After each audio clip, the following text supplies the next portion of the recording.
The central thing question that you asked, how do you decide enough is enough, is also part of the financial planning process, actually, if you go through it. And I think that for me personally, for my wife and my family, I think we decided that we want to be happy, not happier. ये बड़ा important है. से भी ज़्यादा interesting मेरे लिए ये है कि आप सीईओ हैं 7 साल से, आपने 27 ईयर्स इंडस्ट्री में बिताए हैं, तो आपको तो पता ही है म्यूचुअल फंड क्या है, इक्विटी क्या, आपको सब पता है. एंड तो फिर भी आपने एडवाइज़र इतनी बार मेंशन किया आपकी कन्वर्सेशन में. Why did you decide to have an advisor? मतलब आपको क्या जानना है जो एडवाइज़र आपको बताएगा? तो आप जहाँ कहीं भी हो दुनिया में, आप अमेरिका में हो या चाइना में हो या इंडिया में हो या यूरोप में हो, पैसे बनाने के और पैसे लगाने के तरीके होते हैं सिर्फ 7. मैंने कुछ ऐसे एडवाइजर्स के साथ बात की, Bhartendra, when I got this opportunity to go abroad with my earlier firms and with PGIM and conferences, कभी they tell their customers to invest in the worst performing funds, not the best performing funds. क्योंकि उनका कहना ये है कि worst performing है क्यों, है तो वही इक्विटी म्यूचुअल फंड. ये फंड मैनेजर्स की ये जो स्टॉक्स है ना, ये अब नीचे उतरा हुआ है, तब उसका परफॉर्मेंस कम हुआ है, लेकिन अगले साइकिल में यही तो चढ़ेगा ना. क्यों नहीं मेरा सारा पैसा इक्विटी में हो, मैं क्यों नहीं अपना 100% ऑफ इन्वेस्टमेंट फॉर रिटायरमेंट बहुत इक्विटी में डाल. बहुत इंपॉर्टेंट क्वेश्चन है.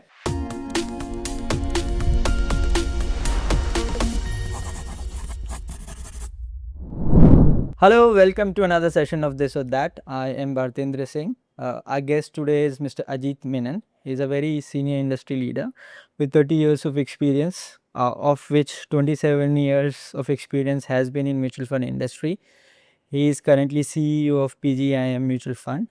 Previously, he has been associated with Tata Mutual Fund as head of strategy, DSP Mutual Fund as EVP and head of sales. He believes that retirement is not something that happens to you. It is something that you have to plan and you have to be very intentional about it. ये सिर्फ बोलने की बात नहीं है. He has lived it. He has decided to retire at 55 and जो बहुत difficult होता है लोगों के लिए. 55 is a tender as for a CEO. तो हम इनसे समझेंगे रिटायरमेंट के क्या मायने हैं, क्या इन्वेस्टमेंट का सही तरीका है, इन्वेस्टमेंट के लिए क्या क्या हमारे पास ऑप्शंस हैं, और क्या मिस्टेक्स हमें अवॉइड करनी है, किस तरीके से हमें रिटायरमेंट अप्रोच करना चाहिए. Hello sir, thank you very much for your time.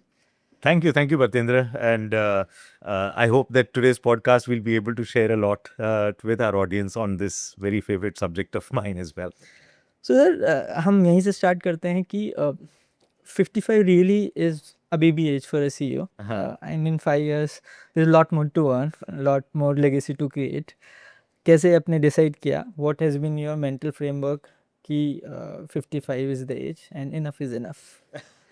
Actually, it is only after I announced my retirement. मैं रिटायरमेंट के अनाउंसमेंट करने के बाद जब लोगों ने और फैमिली और फ्रेंड्स ने और कॉलीग्स ने पूछने लगा कि आप यार इतनी जल्दी क्यों रिटायर हो रहे हो, कि मुझे लगा अच्छा ये जल्दी है. मुझे तो लगा कि यार जब मौका मिले कि हम जो अपना पैशन पे काम कर सकते हैं, कमाना कंटिन्यू रख सकते हैं, और हमारे लिए जो कॉर्पस चाहिए, we have that much corpus, I thought that's the best time to shift gears into doing something else. So my decision was based on that.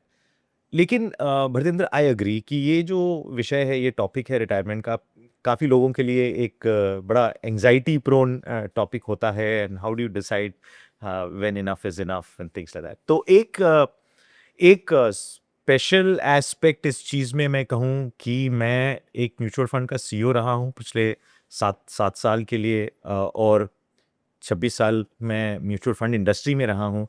लेकिन मेरा और मेरे फैमिली के जो प्लानिंग है, मैं एक एडवाइज़र के साथ करता हूँ. So I have an adviser, और हमने पिछले 12-13 सालों से हमारी फाइनेंशियल प्लानिंग की जर्नी शुरू की. और ये रिटायरमेंट वाली जो बात है at the age of 55 was something that we decided 12 years ago, not because that was the actual thought. It was just that the planning process, जब आप एक फाइनेंशियल प्लानिंग का रूट अडॉप्ट अगर करोगे, तो आपका एडवाइजर आपको वही क्वेश्चंस पूछेगा कि भाई आपका माइलस्टोन्स क्या है. तो उसमें बच्चे की पढ़ाई, बच्चे की शादी, आपकी रिटायरमेंट, तो वो क्वेश्चन आता ही है कि आप रिटायर कब करना चाहोगे. तब मैंने सेलेक्ट कर लिया 12 साल पहले कि by the time I am 55 I should be able to start a new innings with things I love. So that age came from the plan, and actually I'm just following my plan. I'm lucky, and the financial planning process helped for me to come close or to the corpus that I require for my expenses. The central question that you asked, how do you decide enough is enough, is also part of the financial planning process, actually, if you go through it. And I think that for me personally, for my wife and my family, I think we decided that we want to be happy, not happier. ये बड़ा important है. Interesting. जब आप बोलो ना कि everybody can be happy, अगर आप उसका डिफाइन करो कि आपको क्या खुशी देती है, you can define. But if you say I want to be happier, वो डिफिकल्ट होता है, क्योंकि the moment you say I want to be happier, then the question is happier than हुम.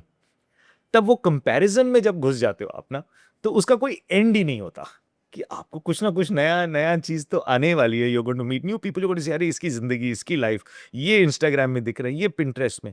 सो I think the central thing is decide that you want to be happy, not happier. And if you can define what it is that make you happy, then the job becomes easier to decide when you want to do, how you want to do, and the rest. So you might have decided ki this is happiness for me. You might have Yes. decided that after 55 these are the things I'm going to do. So सबसे पहले did you think about some number? You worked out a number with your advisor? Yeah. What was the first thought? Like how do you start this? Like आपने decide किया जी. okay let's target 55. Yeah. Okay. तो क्या what are the steps? So Like, इस financial process का यही advantage होता है. And being a CEO of a mutual fund, I've still gone to a professional advisor to do this financial plan, because the financial planning process में बिल्कुल number होता है, right? And that number is simply connected to your expenses. कि आज जब आपकी life है, आपकी lifestyle है, I think एक बड़ी चीज़ ये है बरतेंद्र, कि हम जब investing के बारे में बात करते हैं, और all of this discussions that we tend to do, I think we have to realize that as human beings, what we are doing, why are we doing this? What are we doing it for? The answer is that we are doing it for ourselves, of course, but we're doing it for a lifestyle. And ये lifestyle को define करना बहुत ज़रूरी है, right? तो अब मेरा अगर lifestyle 12 साल पहले जब मैं प्लान कर रहा था, कुछ चीज़ें lifestyle के पार्ट थी और कुछ चीज़ें एस्पिरेशनल थी. जैसे कि अगर मैं कहूँ कि मुझे एक इंटरनेशनल ट्रिप तो हॉलीडे तो बनती है मेरी उस टाइम के स्टेटस के हिसाब से, और आज के भी स्टेटस के हिसाब से, एक इंटरनेशनल ट्रिप मुझे करना, या मुझे 2 करनी है, ये मेरा चॉइस बन जाता है तब. और मुझे अगर गाड़ी चाहिए तो क्या 2 गाड़ी चाहिए या एक ही गाड़ी चाहिए? क्या मुझे ड्राइवर रखना ज़रूरी होगा? नहीं होगा. बच्चों की पढ़ाई की जो माइलस्टोन्स हैं, वो सब खत्म होने के बाद मेरा जो लाइफ होगा वाइफ के साथ, तो हम कहाँ रहना चाहते हैं, कैसे रहना चाहते हैं. तो ये सारा ना प्लानिंग का, जब आप एडवाइजर के साथ बैठ के जब डिस्कस करते हो अपने फाइनेंशियल प्लान को, तो ये सब डिस्कशन का पार्ट होता है. मज़ा आता है, क्योंकि आपको ये सोचना होता है कि हाँ, कि आज का जो मेरा एक्सपेंसेस है, मेरे क्रेडिट कार्ड में इतना खर्चा हो रहा है, रेंट का इतना होगा, या घर का ईएमआई है, जो कुछ है, we have to get a fix on that. तब फाइनेंशियल एडवाइजर आपको एडवाइस करता है कि ये जो आपकी एक्सपेंसेस हैं, और आप उसको इस तरीके से अगर एडजस्ट करोगे, तो आप इस एक्सपेंसेस के हिसाब से, ये जो आपने एज सेलेक्ट किया हुआ है, तब तक आपको इतनी की कॉर्पस की ज़रूरत पड़ेगी. एडवाइजर ये भी कहता है कि कॉर्पस तो है, लेकिन आपका इससे बड़ा डिसीजन होगा कि वो रिटायर होने के बाद करोगे क्या. क्योंकि ये रिटायरमेंट ना सिर्फ नंबर्स में हम नहीं कर सकते. आप इंटेंशनैलिटी की बात की, वो तो you have to have a thought process of what keeps you alive and motivated and happy and joyful, and how do you see yourself being engaged if you had to live till 100, which is very possible, by the way, these days with medical advancements and just life expectancy, especially for the new generation. So you have to have that sense that I want to be engaged and doing this. At a very simple level, for instance, if I say, like for myself, I'd love to teach. तो हो गया ना. हाँ, मैं mutual fund का CEO हूँ, but मैं lecture ले सकता हूँ कोई कॉलेज में about career and about leadership and about aspects of finance and planning, ये सब मैं कर सकता हूँ. So I already have a thought. मैं book लिख सकता हूँ, I love pets. I can do something there. I love nature. I want to do something really close to nature, which is part of my plan, for instance, right? I have some little creative pursuits like most people have. I mean, I wish I knew a musical instrument. I don't, but I like to sing along with friends for family gatherings. I sketch. तो ये भी मेरे कुछ pursuits है college के time से जो मैं और थोड़ा सा करना चाह रहा हूँ. I think this is part of the financial planning process when you decide. It's not just the number. Number से आगे you have to really think about how will you be engaged? How does your calendar look like?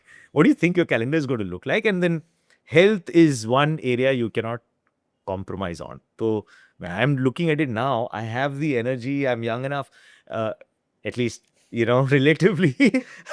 Most people would say he's an old guy at 55. I'm actually 54. I turn 55 next year. But both me and my wife are fitness enthusiasts. So we'll have to do whatever little things we can do to keep fit as well, because health is a huge aspect of retirement. We'll talk about that later maybe, but these are the things that matter. Two very interesting thing. One is जितने भी लोगों से आप बात करोगे number के ऊपर आके लोग रुक जाते हैं, तो इट्स वेरी इंटरेस्टिंग. तो ऐसा लगता है कि व्हेन वी स्टार्ट थिंकिंग, हम इसके बारे में अगर सोचेंगे तो थोड़ा क्लैरिटी हमें आएगा कि करना क्या है. नंबर तो हो जाएगा, चलो आप इन्वेस्ट कर लोगे, तो दैट इज़ वेरी इंटरेस्टिंग. उससे भी ज़्यादा इंटरेस्टिंग मेरे लिए ये है कि आप सीईओ हैं 7 साल से, आपने 27 ईयर्स इंडस्ट्री में बिताए हैं, तो आपको तो पता ही है म्यूचुअल फंड क्या है, इक्विटी क्या, आपको सब पता है. एंड तो फिर भी आपने एडवाइज़र इतनी बार मेंशन किया आपकी कन्वर्सेशन में. Why did you decide to have an advisor? मतलब आपको क्या जानना है जो एडवाइज़र आपको बताएगा?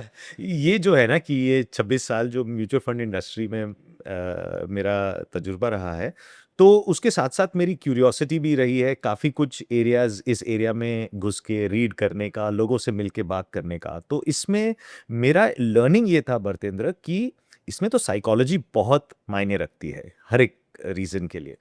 तो मैंने जब इस सब्जेक्ट में जब मैं और फ़ोकस तरीके से मैंने घुसा इस चीज़ में, तो मुझे ये एक कॉन्सेप्ट जो है, इसके बारे में मैंने ये समझा कि पैसा जो है ना, वो बहुत ही इमोशनल चीज़ होती है. आपने कमाया हुआ पैसा है, तो आप तो ऑफ कोर्स इसको बहुत ही इमोशनली तरीके से ट्रीट करोगे. जैसे आप अपने लाइफ़ को ट्रीट करते हो, आपका लाइफ़ बहुत आप इमोशनल हो जाते हो उस चीज़ के बारे में. अब देखिए कि जो सर्जन्स होते हैं ना, वो अपने फैमिली मेंबर्स पे सर्जरी नहीं करते, अलाउड नहीं है रूल के हिसाब से. वो इसलिए है क्योंकि उनका उस फैमिली मेंबर, अब आप सोचिए सर्जन, डैडी हो सर्जन या मम्मी हो सर्जन, अपने बच्चे को कुछ हुआ और सर्जरी वो कर रहे हैं. उनका इमोशनल स्टेट ऐसा होता है कि वो कहीं भी शायद जजमेंट की एरर हो सकती है. इसलिए मेडिकल साइंस में रूल है कि आप अपने खुद के फैमिली मेंबर्स पे सर्जरी नहीं करोगे. आप भले ही कितने बड़े सर्जन हो उस एस्पेक्ट के लिए, आप दूसरे एक्सपर्ट को दोगे. और लाइफ के जैसे पैसा, ये भी हम इस चीज़ के साथ हम बहुत इमोशनल हो जाते हैं. अगर हमने इसको मैनेज करने की कोशिश की, तो हम जजमेंट एरर कर सकते हैं. हम किसी रीज़न के लिए डर ज़्यादा सकते हैं कि भाई ये दुनिया में हो क्या रहा है, मार्केट ऊपर नीचे हो रहा है, तो हमें कुछ करना है, निकाल लो या डाल लो, जो भी डिसीजन हो. या हम बहुत ग्रीडी बन जाते हैं कि यार ये तो बहुत ही अच्छा चल रहा है, हम इसमें भी घुस जाए, उसमें भी घुस जाए. तो ये जो इमोशनल इन्वेस्टमेंट होता है पैसे के साथ, ये बहुत होता है. And therefore exactly like the surgeon example, you have to have an expert who is in a different emotional state than you. Somebody you trust, somebody who's experienced to manage your life goals in the money. आप उनके साथ discussion हर 3-6 महीने में, जैसे मैं अपने adviser के साथ हर 6 महीने में एक बार 2 घंटे बैठ करके अपने माइलस्टोन्स, अपने गोल्स, किस तरीके से प्रोग्रेस हो रहा है, हम ये रिव्यू करते हैं. But because he is in a different emotional state than me, he is able to manage my families money in a, because and my trusted advisor, तो एक्सपीरियंस्ड एडवाइजर, तो वो अपने आप से वो एडजस्ट होता है. So I think the reason that I learned that if you have to have a successful outcome, you should not be emotionally invested with managing your own money.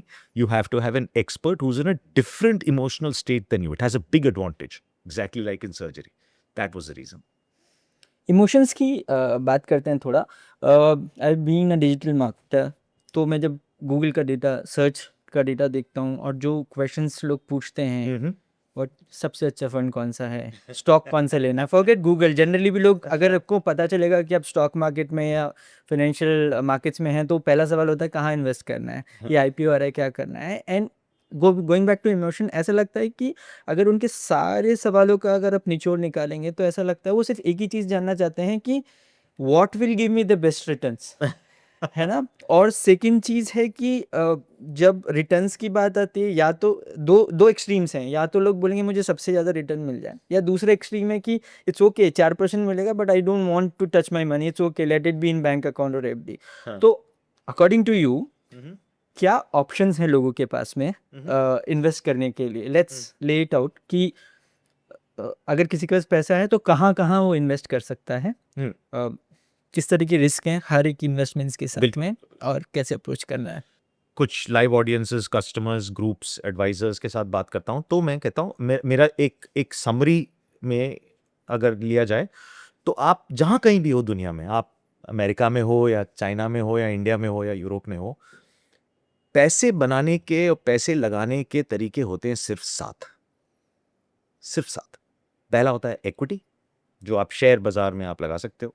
दूसरा होता है कि आप बैंक डिपॉजिट में या कोई बॉन्ड या debenture जिसमें एक इंटरेस्ट रेट होता है, उसमें लगा सकते हो। तीसरा है सोना, चांदी, डायमंड्स, प्रेशियस मेटल्स जिसको कहते हैं। चौथा, कमोडिटीज में लोग पैसा लगाते हैं, ट्रेड करते हैं, कॉटन, ऑयल, वैसे बहुत कम लोग करते हैं लेकिन करते, पैसे बनाने के लिए तो तरीका तो है। पांचवा हो सकता है करेंसी, करेंसी में लोग ट्रेड करते हैं, रुपी, डॉलर, ये वो वगैरह वगैरह। छठा बहुत ही फेमिलियर वाला है रियल एस्टेट, कि आपने कमर्शियल, रेजिडेंशियल, लैंड वगैरह हो। और सातवां मैंने ऐसा एक कैटेगरी मैं सोचता हूँ जिसमें लोग पैसे बनाते हैं, गंवाते हैं, लेकिन ये थोड़ा सा ऑड कैटेगरी है। इसका ना कोई डेटा आपको गूगल में नहीं मिलेगा। है तो बकायदा पैसा आप बना सकते हो, लेकिन जब आप इन्वेस्ट कर रहे हो, जब एक एक निवेशक सोच रहे हैं अपने आप की मैं कहाँ कहाँ निवेश करूं, तो एक बड़ा इंपॉर्टेंट चीज ये है कि आपको 20-25 साल का डेटा होनी चाहिए कहीं ना कहीं, जिसकी रिकॉर्ड्स बनी रहे कि हर 5-6 साल में ये ऊपर नीचे होता कैसा है। ये इक्विटी के बारे में डेटा है 100 साल का, गोल्ड के बारे में है, रियल एस्टेट के बारे में है, करेंसी के बारे में है। लेकिन ये जो सातवां कैटेगरी है ना, इस कैटेगरी में जो चीजें हैं उन चीजों में आप पैसे बना सकते हो, लेकिन इसका आपको 20 या 25 साल का डेटा गूगल पे नहीं मिलेगा। और मैं अगर इसका एग्जाम्पल दूं तो मैं एग्जाम्पल दे सकता हूं पेंटिंग। आपने कोई बड़ी आर्टिस्ट की पेंटिंग खरीद ली, आपको पता है इसमें लोग इन्वेस्ट करते हैं, पैसे भी बन सकते हैं शायद ये आर्टिस्ट अगर बड़ा हुआ तो, लेकिन आपको कहाँ इंडेक्स मिलेगा या कोई या डेटा मिलेगा 20 साल का कि ये आर्टिस्ट का क्या रहा है, या ऐसे इनके जैसे स्टाइल का क्या एप्रिसिएशन रहा, नहीं मिलेगा। बिटकॉइन, बिटकॉइन का डेटा शायद पिछले 5-6 साल का है, 30-40 साल का तो है नहीं, 25-30 साल का तो है नहीं। तो है एक नया कैटेगरी। लोग एंटीक्स में इन्वेस्ट करते हैं, वॉचेस में इन्वेस्ट करते हैं। नई पीढ़ी की जो यंगस्टर्स हैं वो स्नीकर्स में इन्वेस्ट करना चाहते हैं, या कोई कलेक्टिबल या लिमिटेड एडिशन की चीज़ों में इन्वेस्ट करना चाहते हैं। ये सारा, और मैं ये कहूँगा कि प्राइवेट इक्विटी जिसको कहते हैं, वेंचर कैपिटल, ये सारे जो टर्म्स आपने सुने होंगे, मैं इनको भी ये सातवें कैटेगरी में डालूंगा, क्योंकि ये बड़ा प्राइवेट इन्वेस्टमेंट्स होते हैं। इसका कोई पब्लिक डेटा आपको नहीं मिलेगा 30-40 साल का। है इक्विटी, लेकिन इसकी जो जो है स्पेशलिटी वो बड़ा प्राइवेट होता है।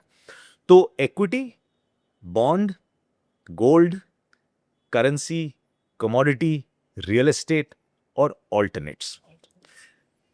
माई पर्सनल बिलीफ इज दैट ये सातों कैटेगरीज में जो है सब में पैसे बन सकते हैं, आप सब में लगा सकते हो।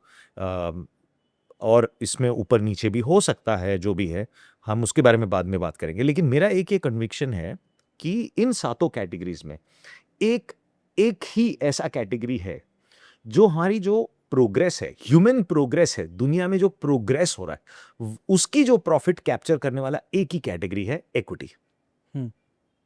जो अगर कोविड हुआ, वैक्सीन निकला, किसी फार्मा कंपनी ने प्रॉफिट बनाया, आपने अगर फार्मा में इन्वेस्ट किया होता तो उस प्रॉफिट का एक भाग आपका होता। कुछ नई टेक्नोलॉजी आई, एआई वगैरह जो भी है, आपने अगर इन्वेस्ट माइक्रोसॉफ्ट वगैरह कोई कंपनीज में किया होता तो शायद उसका फायदा जो प्रॉफिट बन रहा है उसका एक भाग आपको मिला। तो जो दुनिया में जो प्रोग्रेस हो रही है ना, वो सिर्फ कैप्चर होता है इक्विटी में। ठीक है, बॉन्ड में नहीं होता, गोल्ड में नहीं होता, कमोडिटी में नहीं होता, रियल एस्टेट में नहीं होता, करेंसी में नहीं होता, ऑल्टरनेट्स में, प्राइवेट इक्विटी वेंचर कैपिटल में बकायदा होता है। इसीलिए वो भी एक इंटरेस्टिंग एरिया है बड़े हाई नेटवर्थ इंडिविजुअल्स के लिए। So this is the 7 asset classes and you should have try to have as many of this if possible. वो एक एसेट एलोकेशन वाली बात है, अपना एडवाइजर के साथ बैठ करके कि मेरा रिस्क मैं कितना ले सकता हूं या मैं क्या इन्वेस्ट कर सकता हूं, तो वो आप कर सकते हो। लेकिन ये जो मैं 7वां कैटेगरी के बारे में बात कर रहा था, और उसमें कलेक्टिबल्स भी हैं या स्नीकर्स हुआ, ये हुआ, youngsters want to invest in it, and Bhartendra, I believe that they are right. बड़े लोग बोलते हैं कि ऐसा मत करो, वैसा मत करो। ये एडवाइस ना, ये हम जैसे बूढ़े लोगों को ना पता नहीं होगा कि अगले 50 साल में लोग किसको वैल्यू समझेंगे किसी चीज को, राइट? हम एंटिक्स में करते हैं, पेंटिंग्स में करते हैं, हो सकता है कि नई पीढ़ी 10 साल में कोई एक ऐसा कलेक्टिबल या लिमिटेड एडिशन की चीज की वैल्यू बहुत बढ़े। The only risk that I would advise youngsters while thinking about it, by all means invest. The only risk is decide the proportion you will invest. ये 7वां कैटेगरी भरतेंद्र लॉटरी की category है। पैसे बड़े बन भी सकते हैं, पैसे बड़े गंवा भी सकते हो आप। तो वो लॉटरी की कैटेगरी, क्योंकि उसके डेटा अब तक है नहीं एनालाइज करने के लिए। तो आप 100 में से 5 रुपये बकायदा डालें उन चीजों में, अगर आपको करना है। बट ये गलती मत करना कि 100 में से 50 आपने उठा के बिटकॉइन में या कोई किसी चीज में डाला। बिल्कुल खरीदो, अगर लीगली हर तरीके से जब आप एनालाइज करो, लेकिन नॉट, आई वुड से not more than 5 rupees. I have myself not invested and I want to. So now with retirement, I want to do a little bit of experimenting with it, and I will. I'm mostly invested with equities. About 60% of my investment is equities, about 30% is in fixed income, and the balance 10% is divided between international funds and gold. तो ये मेरा ज़्यादातर asset allocation, which is required for my family's thing, but I want to experiment with a little bit of this later, as I earn, doing whatever I will do later. So that, I think, is the 7 asset classes where you can invest. तो आपने proportion की बात की, returns और risk की अगर मैं बात करूं, और जो मुझे समझ में आ रहा है, डेटा भी जो बोलता है कि इक्विटी इज़ द बेस्ट, आपने भी बोला, ठीक है।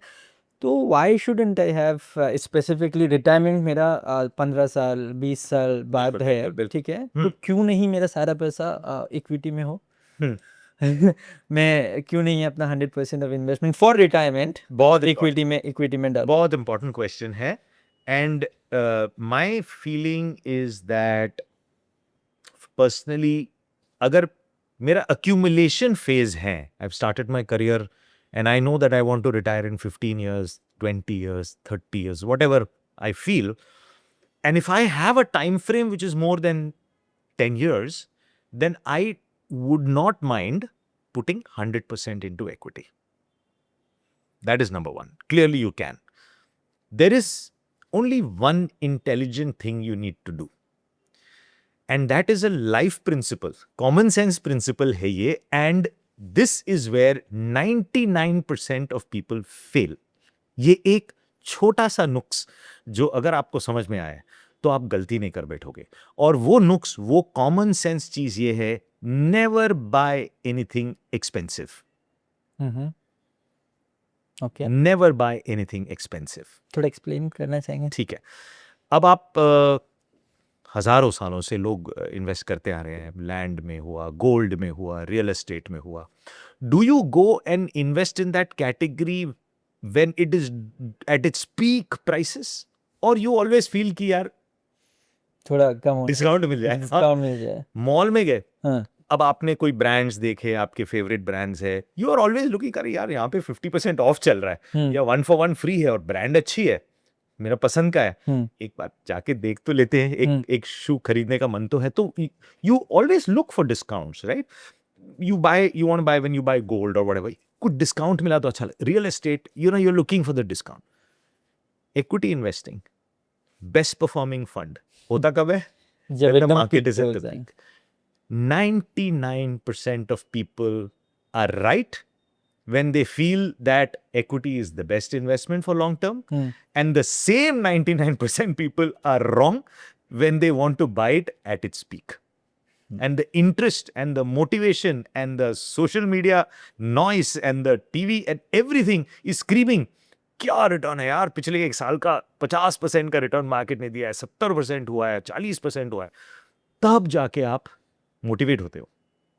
मेरा सिंपल मैं अगर एक ट्विस्ट कर लूं to become a little more smarter, buy whenever you get a discount in anything, gold हो, रियल एस्टेट हो, equity म्यूचुअल फंड हो, buy whenever there is a discount, which means you put more money when the market is correcting or corrected. Don't wait कि भाई और कितना correct होगा और कितना करेक्ट, करेक्शन दिख रहा है, लगाओ.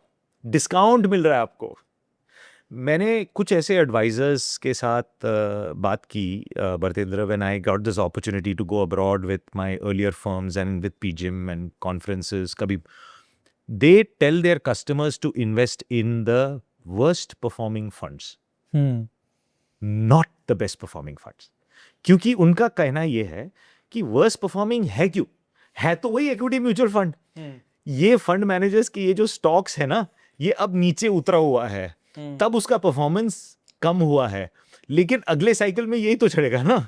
स्टाइल तो चेंज होती रहती है कि कभी वैल्यू हुआ, कभी ये हुआ, कभी ग्रोथ, कभी क्वालिटी, कभी ये, तो ये होता है मिक्स वाला. तो आप इसको ना, ये जो है अच्छे फंड मैनेजर के अच्छे फंड्स हैं और ये डिस्काउंट में मिल रहा है, अंडर परफॉर्मिंग है, ले लो, अगले साइकिल में आपके पैसे बनेंगे. क्योंकि अगर आप बेस्ट परफॉर्मिंग के पास गए तो वो तो इसके बाद तो करेक्ट होनी ही है, एवरेज होना ही है, तो आपका तो उतने ही पैसे बनने वाले. So this simple point. तो do we really have the data कि मैं बेस्ट परफॉर्मिंग फंड लूंगा तो वो करेक्ट होके अच्छा ही करेगा? क्योंकि जो ट्रेंड है वो तो यही है कि जो भी बेस्ट परफॉर्मिंग फंड है वही लोग जाके खरीदते हैं. Even again coming back to Google search और लुक एट एवरी पॉडकास्ट, उसका title best funds for you, best fund for 2020. और बेस्ट फंड्स उन लोग कहते कैसे कि लास्ट 5 years, लास्ट 3 years, हो सकता है लास्ट 10 years. लेकिन भरतेंद्र, इसमें क्या है कि अगर पिछले 1 साल या 1.5 साल का अगर वो फंड का रिटर्न बहुत ही अच्छा है, क्योंकि उनके स्टॉक्स और उनका स्टाइल उस वक्त अच्छा कर रहा है, तो उस रिटर्न्स के वजह से, वो पिछले 1, 1.5, 2 साल के रिटर्न्स के वजह से आपका पूरा 5 और 10 साल का भी रिटर्न अच्छा लग रहा है, क्योंकि एवरेज खींच गया ना ऊपर. ठीक है. तो इसमें कोई डिफिकल्ट नहीं है कि बहुत सारे लोग इसमें बहुत अच्छी रिसर्च करके वो बहुत सारे रिस्क के फैक्टर्स और कंसिस्टेंसी के फैक्टर्स को देख करके रेकमेंड करते हैं. लेकिन आप कैसे परखोगे कि ये जो इन्फ्लुएंसर है, या ये जो मैं पॉडकास्ट सुन रहा हूं, या ये जो मीडिया में दिख रहा है, ये इन्होंने, इनका रिसर्च बड़ा रिस्क को लेकर के कंसिस्टेंसी के ऊपर है. मैं कहूंगा कि अगर आप बहुत जाओगे ना, तो उसमें आपको फंड्स का रिटर्न उतना अच्छा नहीं दिखेगा जितना कि टॉप 5 फंड्स टुडे का रिटर्न दिखेगा, और आप उसमें अट्रैक्ट हो जाते हो. It's human condition to get attracted. मैं इसमें ज्यादा कॉम्प्लिकेट नहीं करना चाहूंगा, लेकिन मैं अपने ऑडियंस को ऐसे बताऊंगा, Bhartendra, the way that my advisor and we sort of when we discuss it, कि दुनिया भर में जब इक्विटी की बातें होती है और फंड मैनेजर्स की बातें होती हैं कि who are the best fund managers और व्हाटएवर, आप देखोगे कि हर फंड मैनेजर का एक साइकिल आता जाता रहता है. क्योंकि पैसे मैनेज करने की, इक्विटी को मैनेज करने के लिए 4 या 5 स्टाइल्स होते हैं.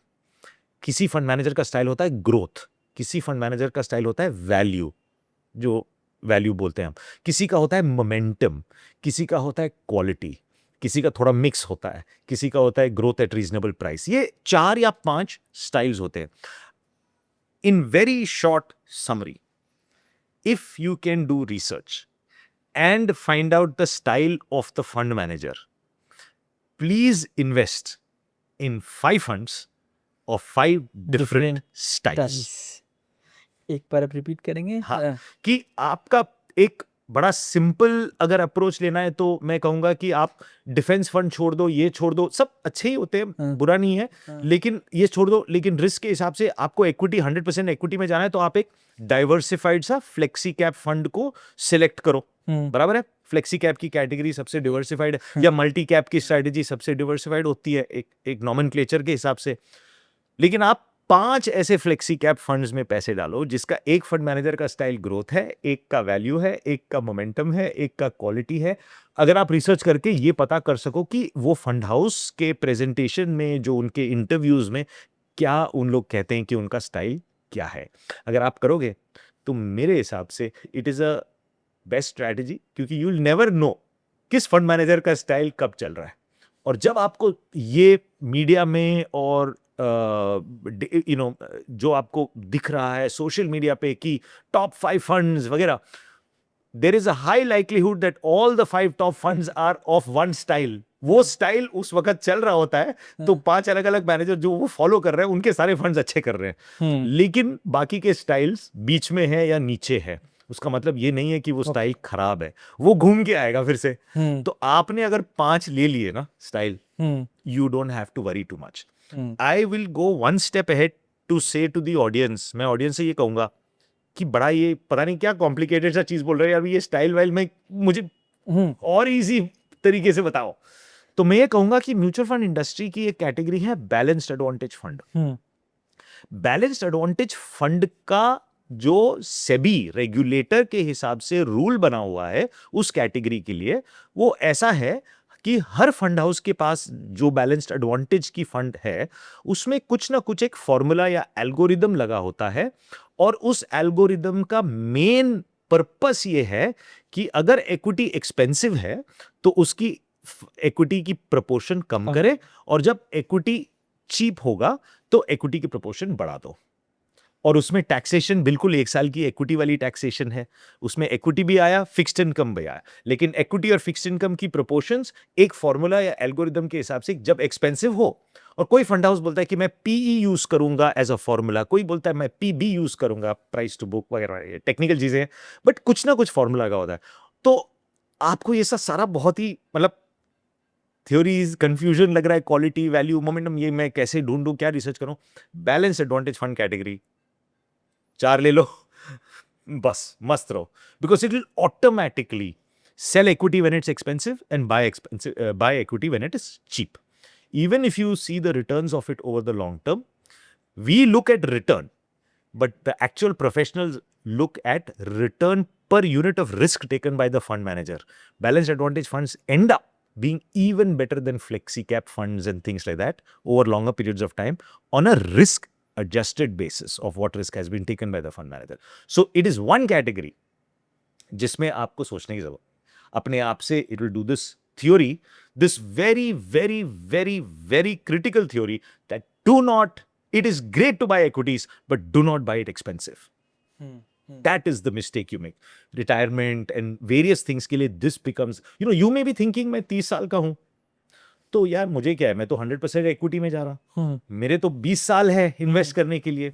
बट अगर आप शुरू तब कर रहे हो जब मार्केट बुल मार्केट में है, एक्सपेंसिव है, अगले 2-3 साल के लिए, before the cycle turns and then comes back, तो आपका जो इनिशियल इन्वेस्टमेंट जा रहा है ना, it is going into buying expensive equity that is not worth it for compounding long term. So आपने स्टार्ट ही अगर बैलेंस्ड एडवांटेज फंड से किया और आपने बैलेंस्ड एडवांटेज फंड पूरे अपने इन्वेस्टिंग टाइम के लिए किया, you will not by equity expensive, you will and up with better returns than others. ये simple, I would say we are simplifying it. A good advisor will help you better, but this would be the very interesting sir. 2-3 चीज़ें मेरे दिमाग में immediately आ रही है। One is equity की हम वापस से बात करेंगे क्योंकि हमने म्यूचुअल फंड की बात की। बिल्कुल सही तरीका क्या है? म्यूचुअल फंड आप डायरेक्ट इक्विटी खरीदो या आप म्यूचुअल फंड के थ्रू खरीदो? और आप का एग्जांपल लें, आप तो म्यूचुअल फंड से हो, तो आप क्या बोलोगे लोगों को कि दोनों होना चाहिए या सिर्फ म्यूचुअल फंड होना चाहिए? क्योंकि आपने तो बोल दिया कि एक्सपेंसिव मत लो, नहीं समझ में आएगा एक्सपेंसिव क्या। अगर मैं आप बोलूँ कि ठीक है I want to buy shares, ठीक है, तो एक्सपेंसिव नहीं, शायद मैं ले लूँगा, जो मुझे अच्छा लग रहा है वही ले लूँगा, जो मेरे दोस्त ने बताया मैं वही ले लूँगा, ठीक है। जनरली आईपीओ आता, लोग बोलते हैं ये अच्छा होगा, ये आईपीओ बहुत अच्छा होगा, ठीक है। तो कैसे मतलब इसमें थोड़ा सा अगर मैं कहूँगा तो अच्छा कि मेरा अभी 31 years का करियर हुआ, 26 इन म्यूचुअल फंड हुआ, I have never bot an equity stock in my life. I bought one for a friend whose company was going IPO and I was between jobs, so I had no conflict and I said अच्छा ठीक है तेरे लिए मैं खरीद लेता हूँ। हाँ, और मैं बिल्कुल 1 साल बाद पता नहीं तब प्रॉफिट या लॉस, मैंने अपने एडवाइजर को बोला यार मैंने उसके आईपीओ को सपोर्ट करने के लिए लिया था, वो अभी निकाल दो। और मेरा सारा इन्वेस्टमेंट जो है म्यूचुअल फंड्स में, because I trust a professional fund manager. I want to have time doing my job which I love. मुझे बीच बीच में फोन उठा के देखना कि भाई क्या हुआ स्टॉक का, कैसा हुआ, it disturbs my ability to earn more income, to be the best I can be in my job. If I am constantly distracted, constantly thinking कि मेरा जो वो डिसीजन लिया था मैंने सोच के ये स्टॉक वो स्टॉक, और 10 स्टॉक लिए, 15 स्टॉक लिए, 50 स्टॉक लिए, पता नहीं लोग क्या क्या नहीं करते, मेरा दिमाग तो वहीं होगा। Right, thinking about what is happening, where is happening, I have to constantly check की करूं क्या नहीं करूं। आप तो लेकर के बैठ तो नहीं जाओगे when you're doing this. We are human beings, especially men compared to women. We like to tinker with everything, कि थोड़ा बेचो, थोड़ा खरीदो, थोड़ा, उसमें ऐसा लगता है कि हमने बड़ा इंटेलिजेंट काम किया है। So, I've always felt कि यार focus on creating income first ना। तो you be the best professional you want to be. One simple thing is, boss, don't be constantly distracted at work यार। I mean, reduce your distraction. जितने चीजें reduce करो यार, अपने उस पर फोकस रखो कि मैं इनकम और कैसे कमा सकता हूँ, तो यार मैं और भी चीजें ले सकता हूँ। So I will leave the job to the expert ना, प्रोफेशनल फंड मैनेजर जिसने पोर्टफोलियो बनाया हुआ है। मुझे म्यूचुअल फंड की जो रेगुलेशन है उस पर बहुत, it has created so much trust in India कि एसआईपी आप देखो कि कैसा it has become, domestic institutional investors are now equal, if not bigger, than the foreign investors in the Indian market. That resilience has been built up because Indian investors have adopted SIP. So I would say that there are professional managers who are taking care of it here, and it is better for them to take care of it rather than you. So this is my personal thought. I don't think it is wrong for somebody to say, yeah, I want to buy a couple of shares जो mutual funds खरीदते नहीं है। Because mutual funds have this definition कि top 100 stocks are large cap, next 150 is mid cap, फिर 250 small cap. But छोटे छोटे कंपनियां हैं। I am in the field of technology. मुझे ऐसा लग रहा है कि बायोटेक में और एग्री टेक में और स्पेस टेक्नोलॉजी में ये जो छोटी कंपनियां हैं जो पब्लिक जा रही है, I want to buy the share. Maybe mutual funds will not buy it, and I feel very confident about this is the future, and I want to buy these smaller stock. Please, by all means, you should do it, right? So I'm not saying don't buy equity. All I'm saying is do it. Everything, do it in the proportion that you think you can handle. Leave the rest to professionals. So if you had 100 rupees and you wanted to invest that 100 rupees in equity, give 80-85 rupees to the fund manager and 10-15 rupees ka aap karo. If you're trying to do 50-50, I would not recommend that. That's the only approach I can recommend. आपने 7 asset classes की बात की। हमारा conversation अभी equity पे ही रहा है। तो बाकी की एसेट क्लासेस प्रोपोर्शन के टर्म्स में कैसे आप देखते हैं फॉर रिटायरमेंट पर्पज स्पेसिफिकली या लॉन्ग टर्म वेल्थ के पॉइंट ऑफ व्यू से? तो इक्विटी लेनी है 80% mutual fund 20% equity. I mean this is not a recommendation but like something like, so equity मेरा एक बड़ा कंपोनेंट हो गया, इधर डायरेक्ट इक्विटी और थ्रू इक्विटी म्यूचुअल फंड। बाकी जो 6 एसेट्स हैं इनका क्या रोल रहेगा for long term wealth and retirement specifically? Barendra, when ये क्वेश्चन के लिए ना एक थोड़ा सा कॉन्सेप्ट, मैं फिर से एक थोड़ा सा मैं अनकन्वेंशनल एक अप्रोच लेना चाहता हूँ और एक अपने ऑडियंस को ये कॉन्सेप्चुअली समझने के लिए, जैसे कि कहा कि एक किसी चीज को एक्सपेंसिव नहीं खरीदनी चाहिए या how to be happy not happier मैं उस तरीके से अगर मैं ये 7 एसेट क्लासेस के बारे में कहूँ तो मैं एक अभी मैं कुछ कहूँगा जो पहले समझ में नहीं आएगा, लेकिन अगर आप उसके बारे में सोचो तो आपको समझ में आएगा। एक सीक्रेट जैसी बात कि वो ये सीक्रेट बड़ी नहीं, ये है कि महंगाई या इन्फ्लेशन सबसे बड़ी चीज होती है इन्वेस्टमेंट और पैसे के डिसीजंस में। और वो इसलिए कि दुनिया में कोई भी ऐसा कंट्री नहीं है जिसके गवर्नमेंट को महंगाई पसंद हो, क्योंकि अगर महंगाई बढ़ती है तो वो सत्ता खो देता है। Voters will vote against that government. So every government of every country wants to protect and keep inflation down, so the common people will always vote for them in the next elections. I mean, one of the reasons, right? One of the reasons, not the only reason, one of the reasons. Now, how do governments control inflation? Right, the central bank जैसे कि India में reserve bank है, वो अपने अगर inflation बढ़ रहा है तो उसका मतलब ये है कि भाई डिमांड बढ़ रहा है और सप्लाई कम है, तो उस चीज़ों की प्राइस बढ़ रही है, तो वो इंटरेस्ट रेट बढ़ा देगा। इंटरेस्ट रेट बढ़ाने से जो बिजनेस वाले हैं उनकी बोरिंग की कॉस्ट बढ़ जाती है, तो उन बोलते हैं यार माल अभी उठाते नहीं है, अब हम ये नहीं मंगाते हैं, अब ये फैक्ट्री नहीं लगाते, अब हम रिक्रूट नहीं करेंगे, तो अपने आप से जो है फिर इकोनॉमी कूल होती है, और जब कूल होती है तो वो इंटरेस्ट रेट को गवर्नमेंट फिर से नीचे लेके आती है। जब नीचे लेके आती है तो लोग बोलते हैं अरे इंटरेस्ट रेट कम हो गया, लोन लेते हैं, घर खरीदते हैं, घर खरीदा तो cement, steel, curtain, fabric, furniture, basin, tile सब बिक्री होता है और इकोनॉमी चल पड़ता है। और ये ना भरतेंद्र, इंपॉर्टेंट चीज इसमें ये है कि ये साइकिल है, ये कंट्रोल होता है, फिर कंट्रोल से बाहर जाता है, फिर कंट्रोल होता है, फिर कंट्रोल से बाहर जाता है। ये एक दुनिया की नियम जैसी चीज है हर country. And I think governments have now got very good at controlling inflation, but there is still. Here is the secret. If you are able to catch inflation at the bottom, when you know that acha, it looks like inflation is going to go up from all the news that I'm reading, right? Then anything that you can touch or see will increase in value. And whenever inflation you think is going down, अभी interest rate काटने का cycle government बात कर रही है, then anything that you cannot see and cannot touch will go up in value. Appreciate. Broadly, I'm simplifying.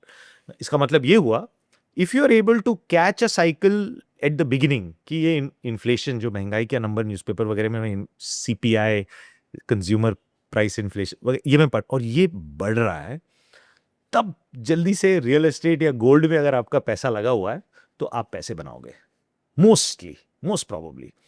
And उल्टा, जब inflation कम हो रहा है और कंट्रोल कर दिया, इंटरेस्ट रेट भी कम होने लगा है, तो आप इक्विटी में या बॉन्ड्स, डिबेंचर्स, म्यूचुअल फंड, उन चीज़ों में जब आप पैसा लगाते हो जिस जो आप देख नहीं सकते हो, ये कोई डीमैट स्टेटमेंट है आपका, है ना, तो वो अप्रिशिएट करने लगेगा, because interest rates are coming down at that time. अब मैं इसकी टेक्निकल में ज़्यादा नहीं जाऊँगा, but this is a cycle and how to identify the cycle. मैं सिर्फ एक एग्जाम्पल के तौर पे ये कहूँगा कि जब रशिया ने यूक्रेन पे जब 22 में वॉर शुरू हुआ, वहाँ से ऑयल प्राइस की वजह से इन्फ्लेशन बढ़ने लगी, बाकी गवर्नमेंट ने सब इंटरेस्ट रेट बढ़ाना शुरू किया, वहाँ से इन्फ्लेशन शुरू हो, like in terms of 22, and now you saw RBI has cut interest rate and all that, it's coming down. अगर आपने गोल्ड में या रियल एस्टेट में इन्वेस्ट किया होता 22 में, you would be happy today, right? Now this is the time to actually get out of it. But what are people doing? खरीद रहे हैं। व्हाट आर पीपल डूइंग कि the marketing noise is the highest now, कि वो trend देख लिया, demand आ रहा है, तो सारे जो होंगे रियल एस्टेट वाले या व्हाट एवर इट इज, अरे गोल्ड ले लो, रियल एस्टेट ले लो, ये भी ले लो, तो नाउ पीपल आर सेइंग यार बहुत लोगों ने पैसे बनाए यार, बड़ा अप्रिसिएशन हुआ है, चलो घुस जाते हैं। लेकिन साइकिल टर्न हो रहा है नीचे। आपको अभी इक्विटी और फिक्स्ड इनकम शायद ज्यादा रिटर्न्स देगा in comparison to real estate and gold. So ये इन्फ्लेशन और इंटरेस्ट रेट का बड़ा इंटरेस्टिंग कनेक्शन होता है 7 एसेट क्लासेस में। तो आपका क्वेश्चन ये था कि प्रोपोर्शन क्या होना चाहिए। अब इसका प्रोपोर्शन हर आदमी, हर फैमिली, हर हाउस होल्ड के लिए डिफरेंट होगा उनके रिस्क के हिसाब से। ये जो साइकिल जो चलती है, this is the reason why some people believe that money can only be made in real estate. मैंने एक साइकिल में पैसा बना लिया, या मैंने किसी और को देख लिया पैसे बनाते हुए रियल एस्टेट में, बस रियल एस्टेट से अच्छा और कोई चीज नहीं हो सकता, ये उनका भी होता है। अब किसी ने साइकिल इक्विटी का ठीक पकड़ा, हाँ, उनका एक्सपीरियंस क्या कहता है उनको, यार इक्विटी से अच्छा और कोई चीज नहीं होता। Now problem with both these people is they end up concentrating their wealth in the asset class that they believe, and both of them don't realise कि ये साइकिल है। आपने शायद साइकिल ठीक पकड़ा तो आपका ये आइडियोलॉजी बन गया, right? And I feel that the more smarter thing to do is to know that there are these cycles, know that something can go up and down, and therefore mix your proportion in the capacity that you can. Don't have an over concentration to real estate, don't have an over concentration to equity, right? पूरा 100% मत रखो. You can have higher concentration. You can have 60% मेरा equity है तो है, right? 50 से ज़्यादा है. फिर मेरा it's mostly fixed income bonds, debentures हैं और gold है, international equities हैं. International equities also good. It's equity only, but it's a good category. I have about 5% in that. So that proportion is where a financial advisor makes a very big role to tell you कि कितना कैसे होना चाहिए, right? And I won't have an answer कि क्या exactly होना चाहिए. I can only say कि किसी भी चीज़ में concentration होना बड़ा risk है. अब इसका मैं एक लास्ट एक चीज ये भी कहूंगा कि दुनिया में सबसे बड़ी wealth and the wealthiest people have made it because of concentration, right? अब Elon Musk is the richest man in the world, तो यार his entire wealth is his companies, right, which he has created, and so it is all equity, literally, right? Or Microsoft, or whichever other people that we know, Warren Buffett, is all equity portfolio, great. So the richest people actually have made that wealth because of concentration, and here I am saying that but concentration risky hai, and the reason I'm saying that is because हर चीज का ना अगर आप एक देखो तो there are always outliers. Bell curve बना है. बेल कर्व बना हुआ है, बना बिल्कुल बेल कर्व. हम आम आदमी हैं, हाँ, हम we want to be exceptional people like them. Sure, there is no harm in aspiration, but realise that these people are outliers. Realize that they caught some cycles which have helped tremendously, and so you should try to as well. But therefore, the answer is not to copy them in concentration. Answer is to figure out how the proportions work for you. And that is where I think much of the discussion should lie and research should lie when people are doing their own research. And a discussion with a good, experienced financial planner, especially if you're a family person, you have a wife, hopefully she's also working, second income in the house, and you have kids, you have parents. I think you get a financial advisor to discuss this to decide the proportion. इस पे आपने बात की कि वो extreme है, bell curve की बात की, तो इमीडिएटली द क्वेश्चन इज कि you are a CEO, you are running in top 1%, right? अगर मेरे पास पैसा करोड़ों में है, मेरे लिए इन्वेस्ट करना, घर खरीदना, एक्सपेंस करना बहुत इजी हो जाता है, ठीक है? But a large set, again coming back to bell curve, people have very limited income, ठीक है?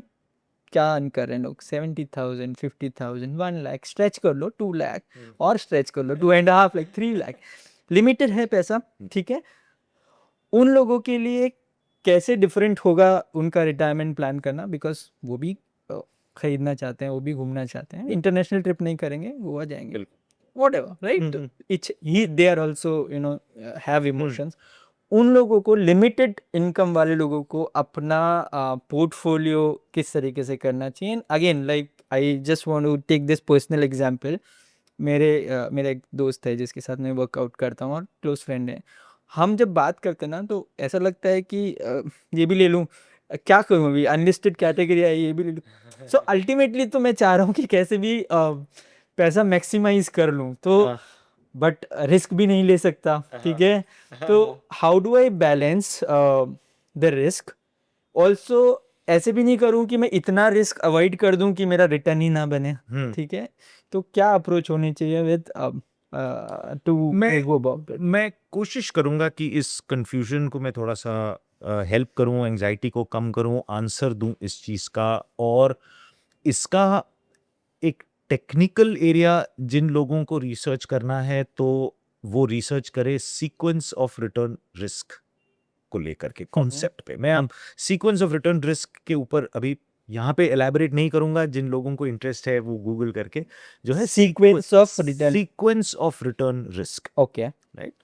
Risk to your sequence of return, okay, ऐसे भी बोल सकते हैं. वो इसलिए क्योंकि in what sequence your portfolio is earning returns is very important for creating your wealth and for utilizing your wealth. And if there is any risk to your sequence of return, you will not meet your target. So the risk to your sequence of return is a technical thing, but it is also commonsensical to think that you must be careful about it. Because if you have a lot of money, enough money, let's say, to retire, and you're now withdrawing from your corpus, but the year you start withdrawing, the markets are becoming a bear market, hmm then जो आप withdraw कर रहे हो ना, हम्म थोड़ा बहुत आपका capital से भी विड्रॉ आप कर रहे हो, तो आपका कॉर्पस लास्ट नहीं करेगा। अगर आप लकी हो तो आपने रिटायर करके कॉर्पस जो आप जिससे आप विड्रॉ कर रहे हो मंथली एक्सपेंसेस, आपने ऐसे वक्त में रिटायर किया कि उसके अगले 3-4 साल जो है market is on a rise, rice आप लकी हो कि आपका कॉर्पस से विड्रॉ नहीं होगा, आप रिटर्न से वो आप बचा पाओगे। सो वो सीक्वेंस जो हुआ, 2 people, same corpus, retiring at 2 times when market is going up or market is going down, have different outcomes in life. And that is why the sequence of return is so important. Even a young person who is trying to create some wealth, like you said with your friend asking these questions, what time do you earn and get your money and start putting into the market? Did you start post COVID when the markets were at a boom? You're likely to be unhappy a little bit towards life because you invested your money literally at the peak of the market, unless and until you bought funds which were at a discount, as I was saying, at the bottom of the cycle, you probably will be okay. So that sequence of return risk is very important. Now, अच्छा ठीक है, sequence of return ये क्या चीज होगा, अभी ये इसको समझो वगैरह वगैरह, ठीक है, कॉमन सेंस में थोड़ा समझ। सिंपल और कर देंगे हाँ, तो मैं कहूंगा ये कि if you believe that most people have 95% of their money, if not 99% of their money invested in India, Indian stocks, correct आप अनलिस्टेड हो लिस्टेड हो जो भी हो, इंडियन स्टॉक्स की बात कर रहे हैं, Indian real estate, gold of course international है, बट जो भी हो, राइट, आप इंडिया में इन्वेस्ट करो पैसे। इंडिया की आपने न्यूज़पेपर में पढ़ी होगी कि ये इंडिया की जीडीपी जो है, इकोनॉमी जो है, वो 6.5% पे ग्रो हो सकती है, 7 भी हो सकता है अगले 5, 10, 15 सालों में। जो प्राइम मिनिस्टर की जो व्यू है विकसित भारत या जो गोल्स हैं, उसके लिए we want to grow better, right, they are helping to make infrastructure and all of that. अब इन्फ्लेशन को जोड़ना पड़ता है इस चीज में, क्योंकि हर कंपनी, भले वो टूथपेस्ट बना रहा हो या बिस्किट बना रहा हो या एरोस्पेस इंजीनियरिंग में, हर एक वो अपने इनपुट कॉस्ट को की इन्फ्लेशन के हिसाब से प्राइस बढ़ाते रहते हैं, तो वो भी उनका एक मुनाफा में परसेंटेज बढ़ता रहता है। तो अगर इकोनॉमी 6.5% पे ग्रो हो रहा है और इंडिया में आप समझिए कि जो इन्फ्लेशन है, आपने एक बड़ा टफ नंबर ले लिया 5% का, अभी फिलहाल तो 3% के नीचे चल रहा है सीपीआई, लेकिन वो टेक्निकल बात हो गई। मैं बोल रहा हूं कि महंगाई और इन्फ्लेशन को जोड़ना इंपॉर्टेंट होता है इस कॉन्सेप्ट को समझने के लिए। तो 6.5% का अगर आपका कंट्री ग्रो हो रहा है और इसमें आप समझिए थोड़ा इजी बनने के लिए, अब मैं बोल रहा हूं कि अगर 3.5% इन्फ्लेशन भी हुआ तो 10% का रेट से ये कंट्री इंडिया ग्रो हो रही है। इसका मतलब क्या है पता है? इसका मतलब ये है कि इंडिया में जितनी भी कंपनियां हैं ना, सबकी एवरेज निकालो तो 10% है ग्रोथ। आपको क्या चाहिए? बेस्ट परफॉर्मिंग फंड जो 40% गया था पिछले साल नहीं होता, फिर से नीचे आएगा, ये 10 की एवरेज पे खेलता जाएगा। तो जब आपको ये पता है कि भैया आपका पैसा लगा रहे हो, आप इंडिया में लगा रहे हो, इंडिया की जो ग्रोथ है, जो ग्रोथ पेपर में पढ़ने को मिलता है, और इन्फ्लेशन का जो नंबर है, महंगाई का जो नंबर है, जो भी इसमें चला जा रहा है, दोनों को मिला के 10-11% की इंडिया की है। इसका मतलब ये है कि इंडिया की जितनी भी कंपनियां उसकी एवरेज ही है। हाँ, इसका मतलब ये है कि कुछ कंपनियां 20 और 30% पे ग्रो हो रही है और कुछ कंपनियां 2 और 3% पे ग्रो हो रही है, तब जाके एवरेज 10 पे बैठा हुआ। लेकिन एक middle class person, common person, people who are earning, as you say, working hard, earning 50,000, 1 lakh rupee, 2 lakh rupees, right? They have to think smartly to say, यार ना, मुझे पोर्टफोलियो, मेरा जो पैसा लगेगा ना, अगर तो मुझे बॉस, अगर कंट्री 10% पे ग्रो हो रही है तो 10-11% तो चाहिए। लेकिन अगर कंट्री 10% पे ग्रो हो रही है, बॉस मेरे को ना 20-30% के नीचे तो मैं सोचता ही नहीं हूं, तो यार आप तो लॉटरी खेल रहे हो भी सकता है, और आप बहुत गलत भी जा सकते हो। और जब आप वो गलत जाते हो तो सीक्वेंस ऑफ रिटर्न रिस्क जो है वो आपको हिट कर जाएगा, आपका वेल्थ नहीं बनेगा। आशीष सुमाया बीच में मेरे साथ कोई पैनल में बैठा था और बहुत अच्छी तरीके से इसको समझाया कि भाई आपको वेल्थ बनाना ही है ना इंडिया में, तो आपको 10-15 साल में आप अगर सिस्टमैटिकली इन्वेस्ट करोगे तो बनेगा। आपको जल्दी पैसे बनाना है ना इंडिया में, तो 25 साल लगेंगे। And I think it was very nice. And I told Ashish, ki, "Yaar, I really like it. I want to share this with people." That his concept was right. If you want to make wealth systematically, you can in 10-15 years. Lekin if you want to make wealth fast, it might take you 25 years because you're swinging. And चलो और भी simple कर लेता हूँ. अगर आपको 100 रुपए हैं और 100 रुपए में आपका 50 रुपए उड़ गए, तो आपका लॉस का परसेंटेज क्या हुआ? 50%. 50%. 50 रुपए बचे. अब ये 50 को आपको वापस 100 ले जाना है. कितने की रिटर्न चाहिए? 100%. 100%. Loss percentage is not equal to gain percentage. ठीक है? तो यू हैव टू प्रोटेक्ट कि मेरा लॉस ज्यादा ना हो. और आपका लॉस ज्यादा कहां होता है? जहां पे रिटर्न्स बहुत हाई है, वो बहुत लो भी जा सकता है. तो जहां आपको दिख रहा है यार क्या रिटर्न दिख रहा है, क्या मस्त है, रिस्क होता है उसमें और आप रिस्क लेना चाहते हो, लेकिन उसमें वॉलेटिलिटी बहुत होती है, आपका सीक्वेंस ऑफ रिटर्न बिगड़ जाता है. आपको प्रोटेक्ट करना है. तो प्रोटेक्ट करने के लिए शुरुआत आप कहां से करें? शुरुआत आपको अपने एक्सपेक्टेशन सेटिंग से है कि मेरा पैसा इंडिया में लगा रहा हूं, 10% तो चाहिए बॉस मिनिमम. उसके ऊपर अगर मेरा फंड मैनेजर ने दे दिया 2-3% तो बहुत बढ़िया. क्योंकि आप ना गोल्डन रूल ऑफ 72 लगा सकते हो कि आपका कोई रिटर्न है. 72 का गोल्डन रूल ये कहता है कि आपको किसी चीज में 10% का रिटर्न मिल रहा है, तो 72 डिवाइड बाय 10, दैट मीन्स आपका पैसा 7.2 ईयर्स में डबल हो सकता है ना. आपने शायद पहले भी पॉडकास्ट में ये शेयर किया होगा, तो 72 गोल्डन रूल अच्छा एक यूज कर सकते हैं आप. तो आपका 10% में 7 ईयर्स में डबल होगा बस पैसा, राइट. और अगर फिर लोग सोचते नहीं यार 20% हो तो जल्दी हो जाएगा, लेकिन 20 का जो सीक्वेंस ऑफ रिटर्न रिस्क पे जब हिट होता है ना, तो मुश्किल होता है. So you are safer saying that मुझे ऐसा प्रोडक्ट में इन्वेस्ट करना है जो कंसिस्टेंटली मुझे 12% या ऐसा कुछ रिटर्न में अगर मुझे मिले, तो मेरा सारा फाइनेंशियल नीड्स के लिए अच्छा होगा. क्योंकि द ऑप्शन इज कि अगर मैं ये नहीं करूं तो मेरा पैसा बैंक में रहेगा. बैंक में मुझे क्या ही मिलना है? इन्फ्लेशन को थोड़ा सा मतलब I will get little bit better और whatever it is, right.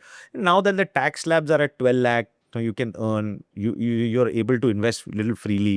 I think people should take advantage of that. But I think expectation setting, when you said about talking with your friend and saying ये करना है, वो करना है, unlisted है, ये वो है, आप expectation setting से शुरू करो, then take your next step. So इसको मैं अगर इस तरीके से समझूं कि मेरे को जो भी कैलकुलेशंस मेरी करनी है, it is almost foolish to say कि मैं 20% पे कैलकुलेट करके बोलूँ कि मैं रिटायर करूँगा. तो मेरी एक्सपेक्टेशन सेटिंग मुझे कहीं तो ये करनी है कि 12 से 13-14% यही मेरा रिटर्न रहना चाहिए, right. That is the first. मतलब it's a good expectation to keep, it's a reasonable expectation to keep. अगर मिला तो लक है, मिला तो लक है. हाँ. And you should be thinking कि हाँ मैं थोड़ा सा प्रॉफिट इसमें से जो है बुक करके थोड़ा सा सेफ कर दूं, लाइक आई सेड, क्योंकि डाउनसाइड प्रोटेक्शन करना बहुत जरूरी होता है ना. तो वो उस चीज के लिए, क्योंकि 100 जब 50 बनता है 50% लॉस है, लेकिन 50 को 100 ले जाने के लिए डबल चाहिए होता है.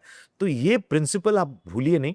आप जितना डाउनसाइड प्रोटेक्ट कर सके वो करें, और डाउनसाइड प्रोटेक्शन के लिए एक्सपेक्टेशन सेटिंग आप 10-12% जो है वो I think is the expectation, right. So coming back to my question कि अगर मुझे प्लान करना है लॉन्ग टर्म वेल्थ और रिटायरमेंट, तो ये एक्सपेक्टेशन लेके चलो रिटर्न की, और वो एक्सपेक्टेशन के लिए मुझे मिक्स करना होगा equity for giving me that higher return in alpha, and then I जो आपने 7 एसेट्स बोले हैं उसके थोड़ा थोड़ा proportion depending on my risk appetite I can plan my investments, right. या and I would say Bharatendra कि जब हम एक्सपर्ट्स बात करते हैं, हम लोग अपने पिछले एक्सपीरियंस से बात करते हैं. There are youngsters who have done well with their equity investing, like I said, क्योंकि म्यूचुअल फंड्स तो ऊपर के 500 कंपनियों में खेल रहा है. आपको आइडिया है, आप टेक्नोलॉजी, बायोटेक्नोलॉजी, फिटनेस, कितने सारे कंपनियां, you may like it. All I am saying is that don't listen to experts about what not to do, what to do, but listen to experts from the point of view कि भाई मुझे proportion बताओ ना, कि मेरा क्या risk है इस चीज का. तो मैं इतना ही कहूंगा कि आप जो भी रिस्क उठाने चाहते हो, आपको अनलिस्टेड में खेलना है, बिटकॉइन खरीदना है, कोई लिमिटेड एडिशन वाली चीज में इन्वेस्ट करना है, जो कुछ हो, आप 100 में से ना 5, चलो 10 जो भी हो, हाँ, वो आप डिसाइड कर लो. आप, क्योंकि जो आप कर रहे हो ना, आप प्रोफेशनल तो नहीं हो इन्वेस्टमेंट के और व्हाटएवर, तो then if you are not, then आप लॉटरी खेल रहे हो, आप लॉटरी खेलो, आप ये सोच रहे हो कि लगे तो मेरा ना तो लग जाएगा यार मेरा। I have heard of people जिसको सॉलिड लक लगी है और उनको पूछो कितना लगाया था, वो 2,000 रुपये लगाए। अबे क्या ही बना लोगे यार, अगर 100 गुना भी बढ़ गया तो उसका है ना 20,000 बन जाएगा आपका। हाँ। तो it is I think that please by all means take risk. आप कूद लो, जिस भी चीज रिस्की आपको लगता हो, लेकिन आपका जो 100 रुपया है उसमें से 10 से ज्यादा मत खींचो यार, 5 या 10 से ज्यादा मत खींचो उस रिस्क में। बाकी आप एक प्रोफेशनल फंड मैनेजर को बोलो ये एक्सपेक्टेशन मेरा रिटर्न कंसिस्टेंसी की होनी चाहिए, इसमें वेल्थ बनती रहेगी। तो वो एसआईपी आपने जो अगर डिवर्सिफाइड फंड्स में किया हो, या जैसा कि मेरा फेवरेट जैसे कि बैलेंस्ड एडवांटेज फंड की कैटेगरी में करो, तो अपने आप से वो एक्सपेंसिव भी नहीं खरीदेगा। आप ये स्ट्रेटजी अडॉप्ट कर सकते। So as on today, when you are at edge of retirement, okay, आपका जो पोर्टफोलियो कंस्ट्रक्ट है परसेंटेज टर्म में वो किस तरीके का है? सो फिलहाल जो है, क्योंकि मेरा 1-2 माइलस्टोन्स मेरे बच्चों की शादी के लिए भी मेरे गोल्स हैं, रिटायरमेंट का जो पैसा है वो एक मिक्स ऑफ इक्विटी और फिक्स्ड इनकम में है, almost like a 60-40। I would से इट्स एक्चुअली 59 41, हाँ 59-41 का है उसमें अभी का जो प्रपोर्शन है। And the entire equity component is from mutual funds. The entire equity component you could say is from not just from mutual funds, क्योंकि मेरा इसमें हाँ you could say that 59% is from mutual funds only. I don't have any direct equity or so. On the 41 की मेरा PF भी है, मेरा gratuity भी है, ये सारा क्योंकि I have worked for 30 years in a career, and so that balances will also come. So my financial advisor has taken all of that into consideration, and the planning will start from next year कि इसको अब हम किस portfolio में divide करें, ताकि पहला वाला जो 10 साल या 12 साल के लिए जो विड्रॉल के लिए चाहिए वो हम थोड़ा सा जो सेफर कम इक्विटी मोर फिक्स्ड इनकम वाली जो कंजर्वेटिव प्रोडक्ट्स है उसमें डालें। फिर बीच वाली जो 15 साल 15 साल है या 10-12 साल है उसके लिए हम कोई हाइब्रिड वाली प्रोडक्ट्स या बैलेंस्ड वाली प्रोडक्ट्स में डालें। और जो लास्ट और एक 10-15 साल जो खींचना है, because I have planned our retirement for myself by the age of 95। मैंने थोड़ा स्ट्रेच कर लिया है, right? And I don't want to be dependent, we don't want to be dependent on our children, we want to be independent, all of that, right? तो वो वाली जो proportion होगा वो blue chip very very good companies equity mutual funds में, nothing in direct stocks, in mutual funds. So I know that I have to maintain the discipline of not touching that, right? क्योंकि उसको अगर मैं 15-20 साल दूं तो अपने आप से वो कंपाउंड भी होगा, equity की तरीके से वो कंपाउंड होता रहेगा, and I can be safe with my shorter term whatever I'm doing. But having equity even during retirement is also one strategy to think of. Doing it yourself is a little risky because you might have emotions attached to it, but if you have a financial advisor planning it for you, I think it makes the journey more confident. एक interesting question मुझे आया based on what I hear from my friends, colleagues and working in the industry is that लोग ना बहुत सारे funds इकट्ठा करते हैं, तो at this point where you are ready to retire आपका कॉर्पस एक्साइजेबल होगा, ठीक है, एंड यू आर सेइंग 59% उसमें से इक्विटी म्यूचुअल फंड है। कितने म्यूचुअल फंड्स हैं आपके पास? कितने स्कीम्स होंगे? कितने स्कीम्स होंगे? मेरे ख्याल में I think I have only for the retirement goal at this point of time there will be probably 1 dozen. 1 dozen. About 12 odd schemes will be there. But the reason for that is also, like I said, because my advisor would want to mix the styles, right, of invest, like I said. So 2 fund, अगर 5 style हैं और मैं 2-2 लेता हूँ, वही हो गए 10 scheme, right? Professionally अगर आप रिसर्च और एविडेंस को देखा जाए तो there are a lot of people who say that you don't need more than 4 to 5 schemes for your diversification, right? मेरा ये मानना है कि it is right that you can, बहुत ही थियोरेटिकली अगर देखा जाए तो 4-5 स्कीम्स अगर सारे डिवर्सिफाइड फंड्स हैं तो you don't need more than that. तो that is to restrict, I would say very conservative view. और जो लोग करते हैं कि ये नया NFO आया, अरे डिफेंस बहुत अच्छा, ये भी ले लिया, वो भी ले लिया, बिजनेस साइकिल भी ले लिया, टूरिज्म भी ले लिया, सारा सब बहुत कुछ ही अच्छा स्टोरीज लग रहा है। At the end of the day, as Morgan Housel says, the value of a stock is its price multiplied by its story. Right आप कुछ स्टोरी सुन रहे हो आप किसी चीज का right so you'd be when you think about it I think you have to find somewhere in between to say that what should be your actual purpose don't have overlap हम्म, चलो आपने 5 equity funds खरीद लिए top 5 funds hmm, of last year huh it is very likely like I said that the style which is working at that time और उन भी- managers के funds top में है they'll be all same most likely. underlying stocks हो गए ना same हम्म, तो आपने क्या diversify कर लिया हम्म, तो the reason why you should try to find out कि मेरे को हर फंड मैनेजर का जो स्टाइल ये जो 4-5 है ग्रोथ वैल्यू मोमेंटम क्वालिटी जो है और मैं बहुत सिंप्लीफाई कर रहा हूँ इस चीज़ को एडवाइजर का हेल्प लेना बहुत ज़रूरी इसी चीज़ के लिए तो मैं इन सब के जो दो मैनेजर के मैं स्कीम्स लेके रखूंगा ताकि मेरा अंडरलाइंग जो स्टॉक पोर्टफोलियो है उसमें डिवर्सिटी बढ़े और ओवरलैप कम हो that I think is the way in my case like I said there are about 12 odd schemes and they're all because there is a mix of this styles that we have tried to put into the fund including some international funds and things like that. Reason मैंने ये सवाल पूछा है क्योंकि and 12 funds is okay because आपके corpus की जो हम बात करें this for 40 years Hmm. Okay and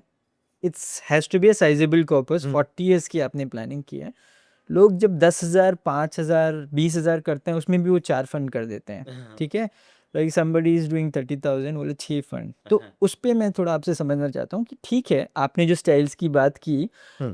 as your corpus starts growing becoming big then Hmm. you can do it but when you're beginning when you're starting and Hmm. when your corpus is small Hmm.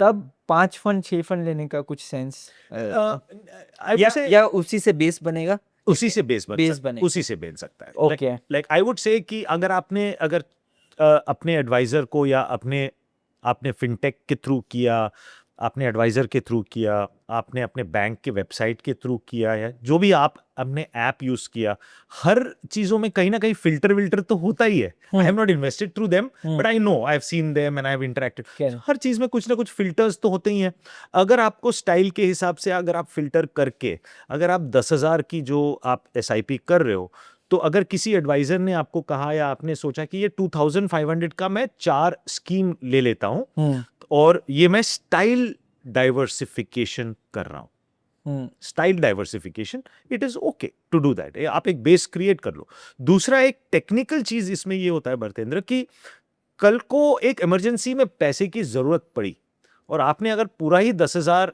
और आपके पास है ही उतना monthly SIP करने का है ही उतना हाँ. और आपने पूरा ही 10,000 एक ही स्कीम में लगा करके आप कर रहे हो तो आपको वहां से रिडीम करते वक्त आपकी जो टैक्स इम्प्लीकेशन वगैरह जो हो सकती है कहीं ना कहीं you may not be in the tax slab no nothing to worry but for some people it could be possible that it is easier to say ki I can break one SIP of 2,500 rather than breaking the 10,000 in some way right you're taking only a proportion of it और उस units का tax के हिसाब से आपका कुछ ना कुछ ये रह सकता है ये हो गया but I think that there is a reason why when you have the 10,000 rupees and you're putting it into 4 SIPs you should also think a little differently and that is that if you are following a goal oriented approach to your life then your first 2,500 is towards your house or towards your retirement your next 2,500 is probably towards upgrading your house your next third one is towards your third financial goal fourth one is towards your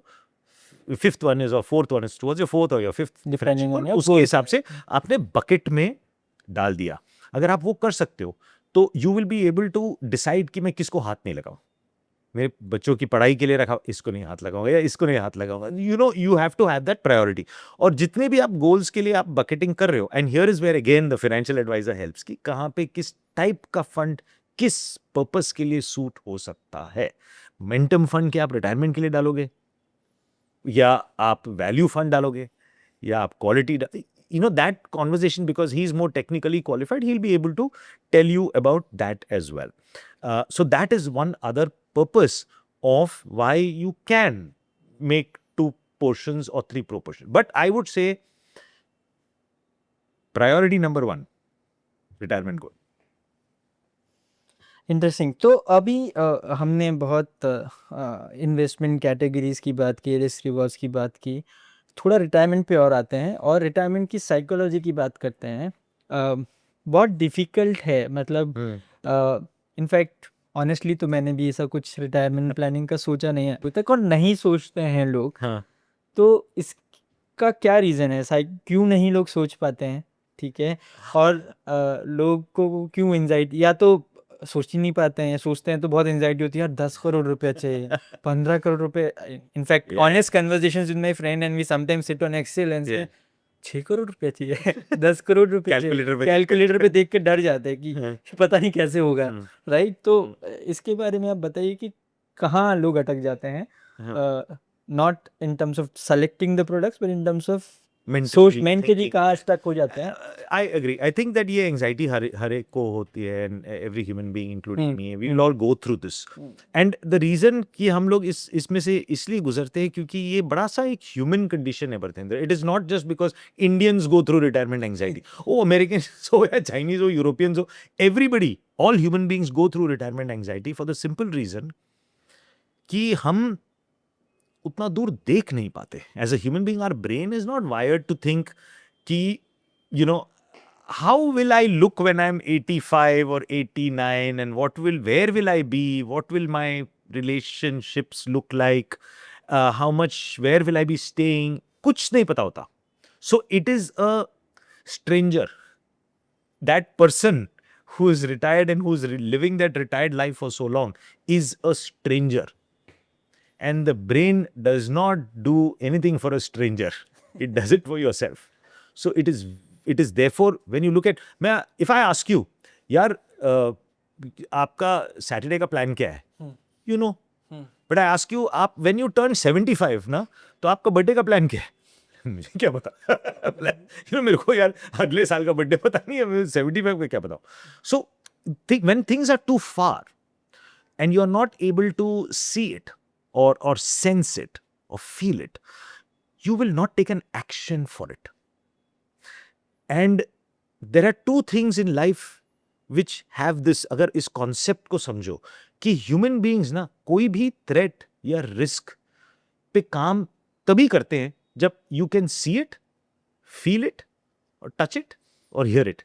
If you can't see, feel, touch, or hear that risk or that threat, it's very difficult to act for that. And there are only two areas in life that fit this bill: retirement and climate change.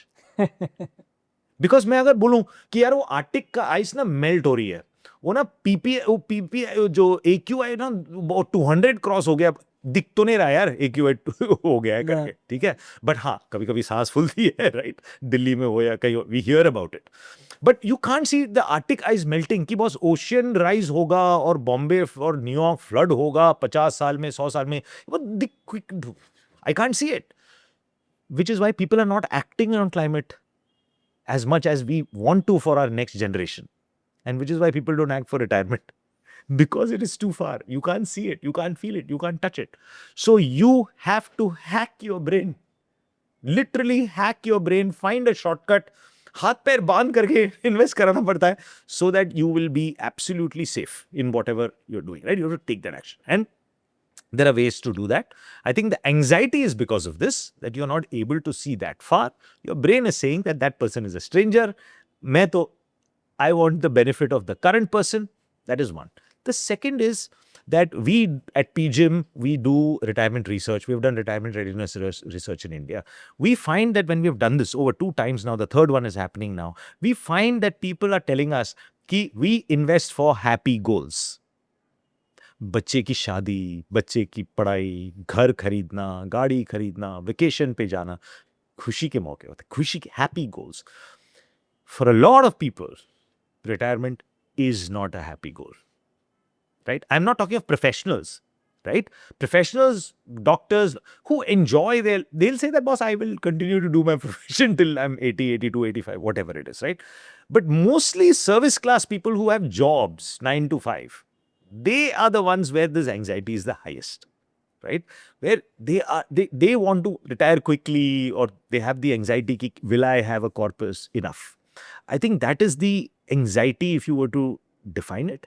One, because you can't see that far, and and two is that you believe that retirement is supposed to be कि मेरे पास ये 6 करोड़ या जो calculator में दिखा रहा है यही पैसा होगा, और मैं वो जब डेट आएगा ना, जब रिटायर करने का डेट आएगा, भले मेरे पास 6 करोड़ हो, 5 करोड़ हो, एक जो भी हो, उसके बाद ना मैं तो सिर्फ नेटफ्लिक्स देखूंगा टीवी में बैठ के, मतलब मैं कुछ ही नहीं करूंगा, पैर ऊपर करके, या मैं बस टीवी देखता रहूंगा या सोता रहूंगा, या मैं ऐसे घूमना फिरना चले जाऊंगा. That is where people need to make a shift. So I would say that in my research around retirement, whatever PGIM has done around retirement, when we discuss with my team, we believe that ये retirement word को हटाओ. Replace this word with financial freedom. क्योंकि भरतेंद्र words में बड़ा power होता है, और अगर रिटायरमेंट हमारी रिसर्च कहती है for a lot of people is a negative thing ना, तो रिटायरमेंट का सब्जेक्ट छेड़ते ही चुप हो जाते हैं, बोले नहीं, ये मेरे आई डोंट लाइक दिस, मेरे को बात ही नहीं करना इस चीज़ के बारे में. It's a negative. You are looking at, अरे यार उसको ब्लड प्रेशर होएगा, डायबिटीज होगा, मेरे को कुछ पता नहीं, हॉस्पिटल पहुंच, you think of health worries, you think of various worries. So that word is associated with disease and death, and maybe not. And some people it's like best phase of my life, like I'm going to do what I love and all of that. There are different categories, but for most people it's an anxiety. So I think it's very important to first visualize your, something as a happy. Start by redefining this as I'm investing for my financial freedom. Then whether you want that financial freedom at 35 or 45 or 55, how does it matter? Work on something that you love, right? I think that's one approach. We'll probably discuss more about it. So sir then how do we reduce this anxiety? कैसे लोग सोचें इसके बारे में अब बिना डरे, और खुश होकर इसके बारे में प्लान करें? क्योंकि अगर ये हैप्पी गोल नहीं है और नंबर्स हमें स्केयर करते हैं, ज़रूरी तो है, आप चाहे करो चाहे मत करो, रिटायरमेंट इज कमिंग. एंड आप जैसे बोलते हैं कि it has to be intentional, आप प्लान करें तो ज़्यादा बेटर अप्रोच है. तो क्या आप कैसे सजेस्ट करें? तो इसमें भरतेंद्र एक चीज़ जो है वो मैं कहूँगा कि आपके बचपन में, आप जब कॉलेज में थे, मोस्ट पीपल उनका कुछ ना कुछ हुनर, कुछ ना कुछ टैलेंट, कुछ ना कुछ पैशन रहा होगा. किसी के लिए रीडिंग ही रहा होगा, किसी के लिए हाइकिंग और ट्रैवलिंग रहा होगा, किसी के लिए कुछ स्पोर्ट रही होगी, किसी के लिए हो सकता है कि कुकिंग रहा हो, या म्यूज़िक, या painting. I can go on, list बड़ी है. तो मैं ये कहूँगा कि जो एंग्जाइटी है रिटायरमेंट को लेकर के, और ये एंग्जाइटी फिनेंशियल ज़्यादा रहती है, तो अगर हमें इस चीज़ को इस चीज़ से प्रोटेक्ट करना है अपने आप को, तो आपको पहला ये भनक होनी चाहिए कि रिटायरमेंट की सबसे बड़ी रिस्क ये है कि आप सिर्फ एक स्किल से कमा रहे हो. The biggest risk of retirement is you can earn only from one skill. आप डॉक्टर हो तो आप उससे कमा रहे हो, आप लॉयर हो तो उससे कमा रहे हो, आप कोई सॉफ्टवेयर इंजीनियर हो तो आप उस स्किल से कमा रहे हो. ये रिस्क सबसे बड़ा है कि आप सिर्फ अपना एक स्किल को लेकर के कमाना जानते हैं. हमारे जो पीजीएम का जो रिसर्च रहा है रिटायरमेंट को लेकर के, जब हमने देखा कि यार कितने प्रोपोर्शन लोग अपने आप को रिटायरमेंट रेडी समझते हैं. अच्छा ठीक है, ये प्रोपोर्शन हो गया, 69% हो गया, या 49 हुआ पहले, फिर 67 हुआ.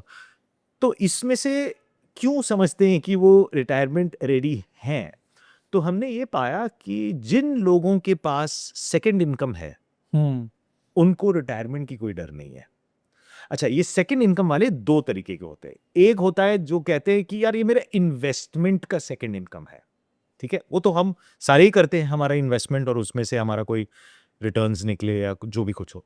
लेकिन मैं यहाँ पे थोड़ा सा इसको और क्वालिफाई करना चाहता हूँ. Really the people who feel safe retirement के लिए are the ones who said कि हमारा सेकंड इनकम ना हमारा कोई सेकंड स्किल से आ रहा है. आपने देखा होगा कि कोविड में हम सब जो थे लॉकडाउन में थे, और आपके शायद सोसाइटी में, आपके बिरादरी में आपने देखा होगा कि किसी ने बेकिंग शुरू किया हो, वो फूड किचन शुरू किया हो, और वो अपना छोटा सा कमा रहे हैं.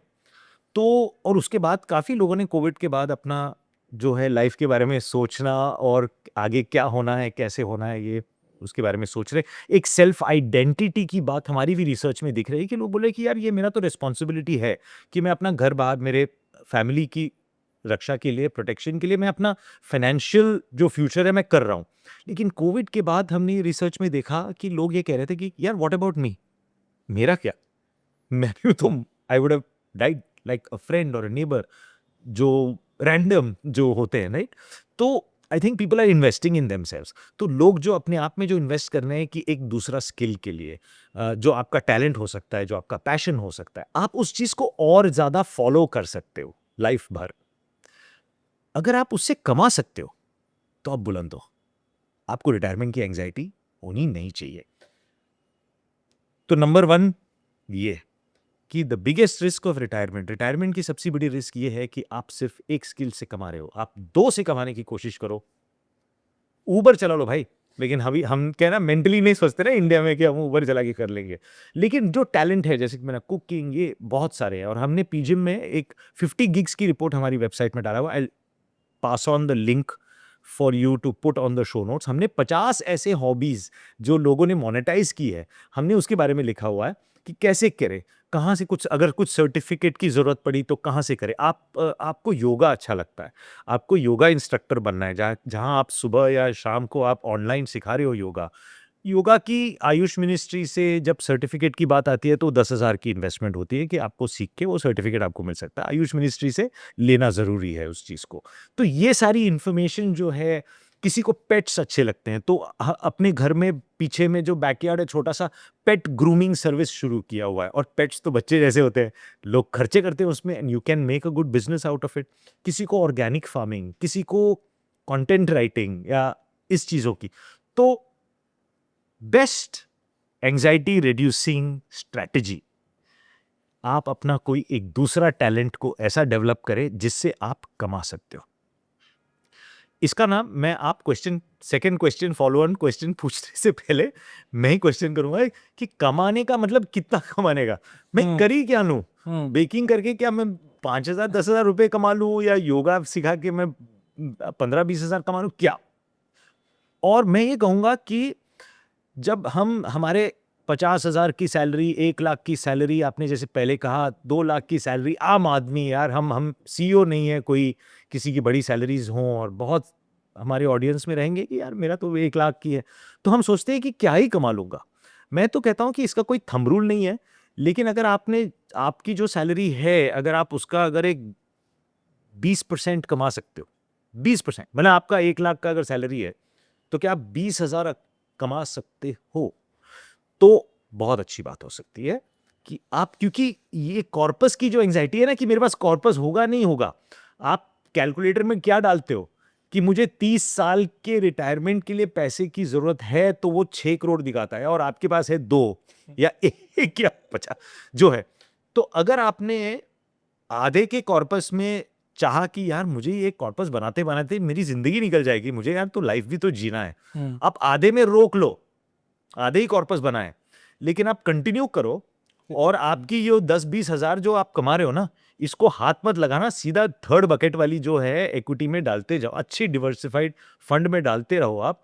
क्या होगा, 30 साल के लिए जो आपका 6 करोड़ था नहीं, आपके पास बस 2 ही है या 3 है, लेकिन आप उतना पहुंचते पहुंचते उससे जब आप विड्रॉ करके आप अपना लाइफ चला रहे हो, तो आपका ये जो सेकंड इनकम है ना, उसकी एसआईपी जो 20 साल चली है ना, उसकी कॉर्पस बहुत बड़ी हो जाएगी तब तक। तो इसकी स्ट्रैटेजी ऐसा समझ के चले कि आप कोई अपना सेकंड स्किल को मोनेटाइज करें, और हाउस होल्ड की टैलेंट को देखें। Many a time the woman in the house hold is more talented than the man. She would be working, and she would also be having other talents, right? And the man or the mother-in-law, anybody. But think about monetizing that talent, whether it is about cooking, whether it is about enjoying pets, whether it is about content writing, whether it is about getting into learning to be a financial advisor, whether it's about, ab filhal mein I met a friend, Bhartendra. He's a pretty senior person, but he loves history, he loves that. He is part of a company that does walks for tourists and people. और उनका website पे बकायदा जो है, Instagram वगैरह पे होता है कि संडे सुबह टूरिस्ट्स को जो है बॉम्बे की फाउंटेन एरिया और फोर्ट एरिया की बिल्डिंग्स की हिस्ट्री समझाना है, तो एक बार आपने वो हिस्ट्री लर्न की, अपने आप को ट्रेन किया and you enjoy it, he goes in the morning and he takes a bunch of people and only when he is free. कोई जरूरी नहीं है कि हर दिन का काम हो, only when he is free. Now he is not, right now he said that he is not taking a fee for it, though the company is willing to give a fee. Sir अब मैं नौकरी कर रहा हूं तो I am not taking a fee, but you know I can use this as my second gig and income. So there are very fascinating such things that people love. Just try to monetize it. So, sir, three things with the conversations coming out to me. One is that it's very important to have clarity about करने क्या वाले हो आप after you get financial freedom. Second है कि हमको ये decide करना है कि कब, when do we stop. Okay.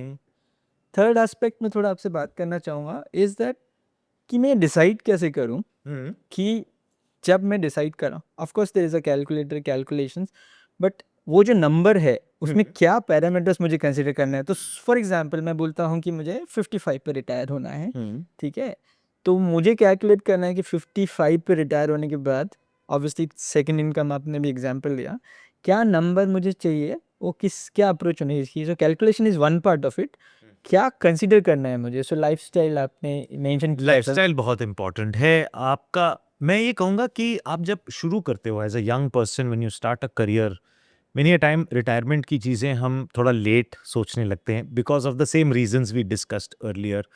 मेरा और पीजिम का हमारा जो ग्लोबल एक व्यू है जिसको हम फाइनेंशियल वेलनेस कह सकते हैं, ये ना एक छोटा सा एक सिर्फ कैलकुलेटर का नंबर नहीं है। जब आप फाइनेंशियल वेलनेस के बारे में बात कर रहे हो तो बहुत सारी चीज़ें इसके साथ जुड़ी हुई है इसमें, लेकिन एक पहला एक स्टेप आप ऐसा मान के चल सकते हो, it's a 4 step process. 4 steps ये है कि आपको बजटिंग के बारे में पता होना चाहिए। और बजटिंग कोई कॉम्प्लिकेटेड नहीं, सिंपल सी चीज, आमदनी कितनी है, खर्चे कितने, बच कितना रहा है। बात सही। अब आपका इतना बच रहा है। सेकेंड स्टेप, पहला हेल्थ इंश्योरेंस और लाइफ इंश्योरेंस, टर्म इंश्योरेंस, इसको आप प्रीमियम दे करके आपके हिसाब से जो इंश्योरेंस लेनी है आप ले लें। फिर थोड़ी सी सरप्लस आ रही है क्योंकि प्रीमियम तो एक बार देना होता है और सरप्लस है। तीसरा स्टेप, इमरजेंसी फंड क्रिएट करें। कोई सेफ बैंक डिपॉजिट में आपके 3-6 महीने के खर्चे के पैसे डिपॉजिट में डाल के रखें। कहीं अगर नौकरी चली गई या कहीं हमें नौकरी छोड़ना पड़ा कि हमें सर्च करने के लिए 2-3 महीने लगेंगे, घर चलनी चाहिए तब तक, तो उस इमरजेंसी के लिए, या कोई मेडिकल इमरजेंसी हो सकती है, कुछ भी, तो आप 3 या 6 महीने अगर और कंजर्वेटिव, तो इसका पैसा बैंक डिपॉजिट में रखें। चौथा स्टेप, इन्वेस्टमेंट। लोग इन्वेस्टमेंट को बहुत पहले स्टेप मान लेते हैं। तो बजटिंग, प्रोटेक्शन, इंश्योरेंस, फिर सेविंग और ये अपना जो इमरजेंसी फंड, फिर इन्वेस्टमेंट, ये एक सीक्वेंस है। तो हर एक को ये सीक्वेंस याद रखना मेरे हिसाब से इंपॉर्टेंट है। दूसरी बात, जब आपने कही कि हमने कहा लाइफस्टाइल को कंसिडर करना है, खर्चे कितने होते हैं बजटिंग वाली स्टेप में, और उस खर्चे को आप कैलकुलेटर में डाल के देख सकते हो कि अगर मैं इन्फ्लेशन मान के चलूं कि x% हो, तो मेरा क्या कॉर्पस लगेगा मुझे by the time I am 45 if I want to retire early, और 55 और 60, आप वो कैलकुलेट कर सकते हैं। अब वहाँ वो कॉर्पस में पहुँचने के लिए आपका एडवाइज़र या आप एक्सपेक्टेशन सेटिंग करोगे फिर कि मुझे ये 10 या 11% जो कंट्री की इकोनॉमी की रिटर्न है, ये कौन से फंड्स हैं जो कंसिस्टेंट कर रहे हैं। कंफ्यूज मत रहो कि ये कोई पिछले 1 साल में 30% था, 40% था, इसी को लेना है। आपको स्टाइल्स में डिवर्सिफाई करना है। कि जैसे हमने कहा पहले कि ये 4 स्टाइल्स के होते हैं फंड मैनेजर, 4 या 5, आप उसके 2-2 फंड्स ले लें और उसमें आपने एसआईपी कर ली। तो ये ना आप बड़ा सेफ तरीके से आप अपना वेल्थ क्रिएट कर रहे हो, आप रिटायरमेंट के लिए रेडी हो रहे हो। इस जर्नी में 2 चीज़ और जो चीज़ है जो हमने बात की है इसके पहले, कि क्या आपका कोई ऐसा टैलेंट है जो आप थोड़ा-सा और प्रोफेशनली इसको फॉलो करना चाहोगे बाद में। शायद आपको रीबॉक फिटनेस ट्रेनर बनना चाहते हो, सर्टिफाई करना चाहते हो रीबॉक से कि मैं फिटनेस ट्रेनिंग कर सकता हूँ पर्सनल लेवल पे, या योगा इंस्ट्रक्टर, या हमने काफ़ी सारे हॉबीज़ के बारे में बात की, मैं रिपीट नहीं करूँगा उस चीज़ का, तो आप उसके ऊपर अगर दें ध्यान, तो क्या है कि आपको ये एंग्जाइटी नहीं रहेगी कि एक कॉर्पस होना, एक डेट होगा, उसके बाद मेरे पास नौकरी नहीं होगा, पैसे नहीं होगा। मैं करता रहूंगा वो काम जो मुझे पसंद है, which I love. I will take people hiking, I will take people, I will do something about a career. I can teach and I'll earn money through it. I'll do multiple things. For me personally, Bhartendra, I want to get into organic farming, just permaculture for the family and friends, but I want to experiment with it for 1-2 years, working with it to see how I can break even for that part. And then हमारी community में जहाँ पे हमने एक छोटा सा एक land लिया हुआ है दोस्तों के साथ, हम उसको वर्क कर रहे हैं कि लोकल का जो एग्रीकल्चरल कॉलेज है, मैं उनके साथ काम करके कुछ ऐसे तकनीक आजू बाजू के जो विलेजर्स जो हमारे वहाँ पे काम करते हैं उनको सिखा सकूँ कि आप बी कीपिंग कैसे करके आप यील्ड कैसे इंक्रीज कर सकते हो। तो ये मेरी क्यूरियोसिटी है, तो मैं उस फील्ड में जाना चाह रहा हूँ। कुछ चीज़ें, कुछ क्रिएटिव परस्यूट्स है, और I will definitely want to teach with my alma mater and other colleges. तो ये सारा मेरा एक प्लान है। ये प्लान्स रखे तो you will love wanting to do, keep working, and you will never think कि मैं रिटायर हो रहा हूँ। I'll keep working and I'll keep earning. Earning 20% of my previous salary or 10% of my previous salary, which I'll continue to keep into an SIP for the long term when I'm withdrawing from my current corpus, जो कम है। अब पूरा वो calculator वाला number नहीं है, तो कम है, तो मैं उससे विड्रॉ कर रहा हूँ, बट मैं अब SIP भी कर रहा हूँ by working on something that I love. So I think this, if it has answered hopefully the journey of how one should probably think of it. I wish ये जो मेरी अंडरस्टैंडिंग है, which has developed over the last 4-5 years, I would have done more earlier as well. It would be so much more beneficial. Last point, health is true wealth. The idea of retirement for people में एक anxiety is not that I may live till 95. The anxiety, or 85, whatever it is, let's take 85 for you. It's not that. It is that last 5 years I'll be lying on a bed. Where I'll have to wear diapers, where I don't know who has come and who's speaking to me. Is it my own son or daughter? Dimag. That is the worry that you need to protect yourself against. We all know that aging ke ye hote hain. When you are doing a hobby, which I talked about, that second skill, which you love, which you have loved since your childhood, nature ho, jo bhi ho, when you do that, Bhartendra, the big advantage is your mind stays sharp. If your mind stays sharp, your body stays sharp. And if your mind and body are with you, I just wish one day ऐसा हो यार, and not that कि यार मैं I can't recognize people and I can do. It's a very critical goal, health. And the reason I'm saying don't worry about retirement, call it financial freedom, think about double skills, think about earning a little bit out of it. अपने आप से वो corpus बढ़ता जाएगा. My friend who started yoga started earning 20,000 rupees when she started. Today she earns 2-3 lakhs because she's really good and she's got so much references to do and she's doing online. तो वो होता है, grow होएगा आपका. वो SIP करते रहो and do something that you love. Your mind will stay sharp, your body will stay sharp, and that's the route. Amazing stuff. Wonderful conversation. As a parting remark or thing is, what would you want to tell the youngster so that they get encouraged to start it early? जैसे आपने बोला जितना जल्दी आप start कर पाएंगे इतना जल्दी आपको क्लैरिटी आएगा. It will be easier for you, stress free for you. तो आप क्या बोलना चाहेंगे एंड क्या मिस्टेक्स अवॉइड करनी चाहिए? एक चीज़ भरतेंद्र मैं ये कहूँगा, I have a 22-year-old daughter, I have a 19-year-old son, I have seen their friends and I have dealt with audiences as well. हम ये अज्यूम करते हैं कि इनको प्रॉब्लम है. हमको प्रॉब्लम है. They are much better as a generation than our generation. I will tell you simple thing. Do you agree that the current generation is more health conscious than the previous generation? Absolutely. 70% आपका you're done. They're drinking less. Coffee party होती है, board game parties होती हैं. They enjoy it, right? They love nature. They are more conscious about climate.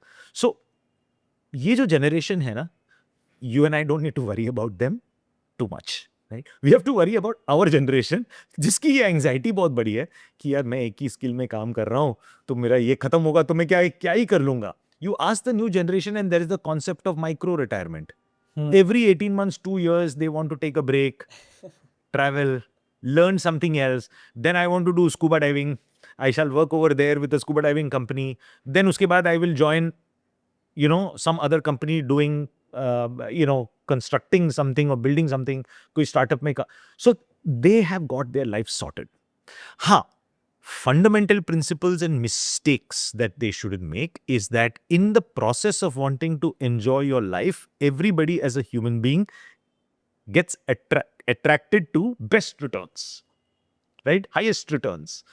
That feeling, that overconfidence, that I know, yaar, ye to hona hi hai. Just be very conscious that that's your biggest mistake. The biggest mistake that you can make. Even the best psychology experts, my hero, Daniel Kahneman, who got a Nobel Prize for behavioral economics, he passed away last year, right? He's the one who introduced us to the psychology of what kind of biases जो हमें stop करती है हमारे goals के लिए. उनको भी जब ये पूछा गया कि मिस्टर कानमन की आपको क्या लगता है कि आपने जो साइंस और साइकोलॉजी में इतने सारे बायसेस के बारे में बात की जो हमको ट्रिप कर देती है, तो उसमें से वर्स्ट कौन सी है? तो उन्होंने कहा कि एक ऐसा अगर बंदूक रख के अगर पूछ लिया, तो मेरा मानना है कि मेरे में भी और सब में अगर एक बायस बहुत बड़ी है जो सबसे खतरनाक होती है, overconfidence. We are overconfident about our success कि हम क्या पा सकते हैं, क्या कर सकते हैं. एक्सपर्ट और एक एडवाइजर की ज़रूरत वहाँ पड़ती है.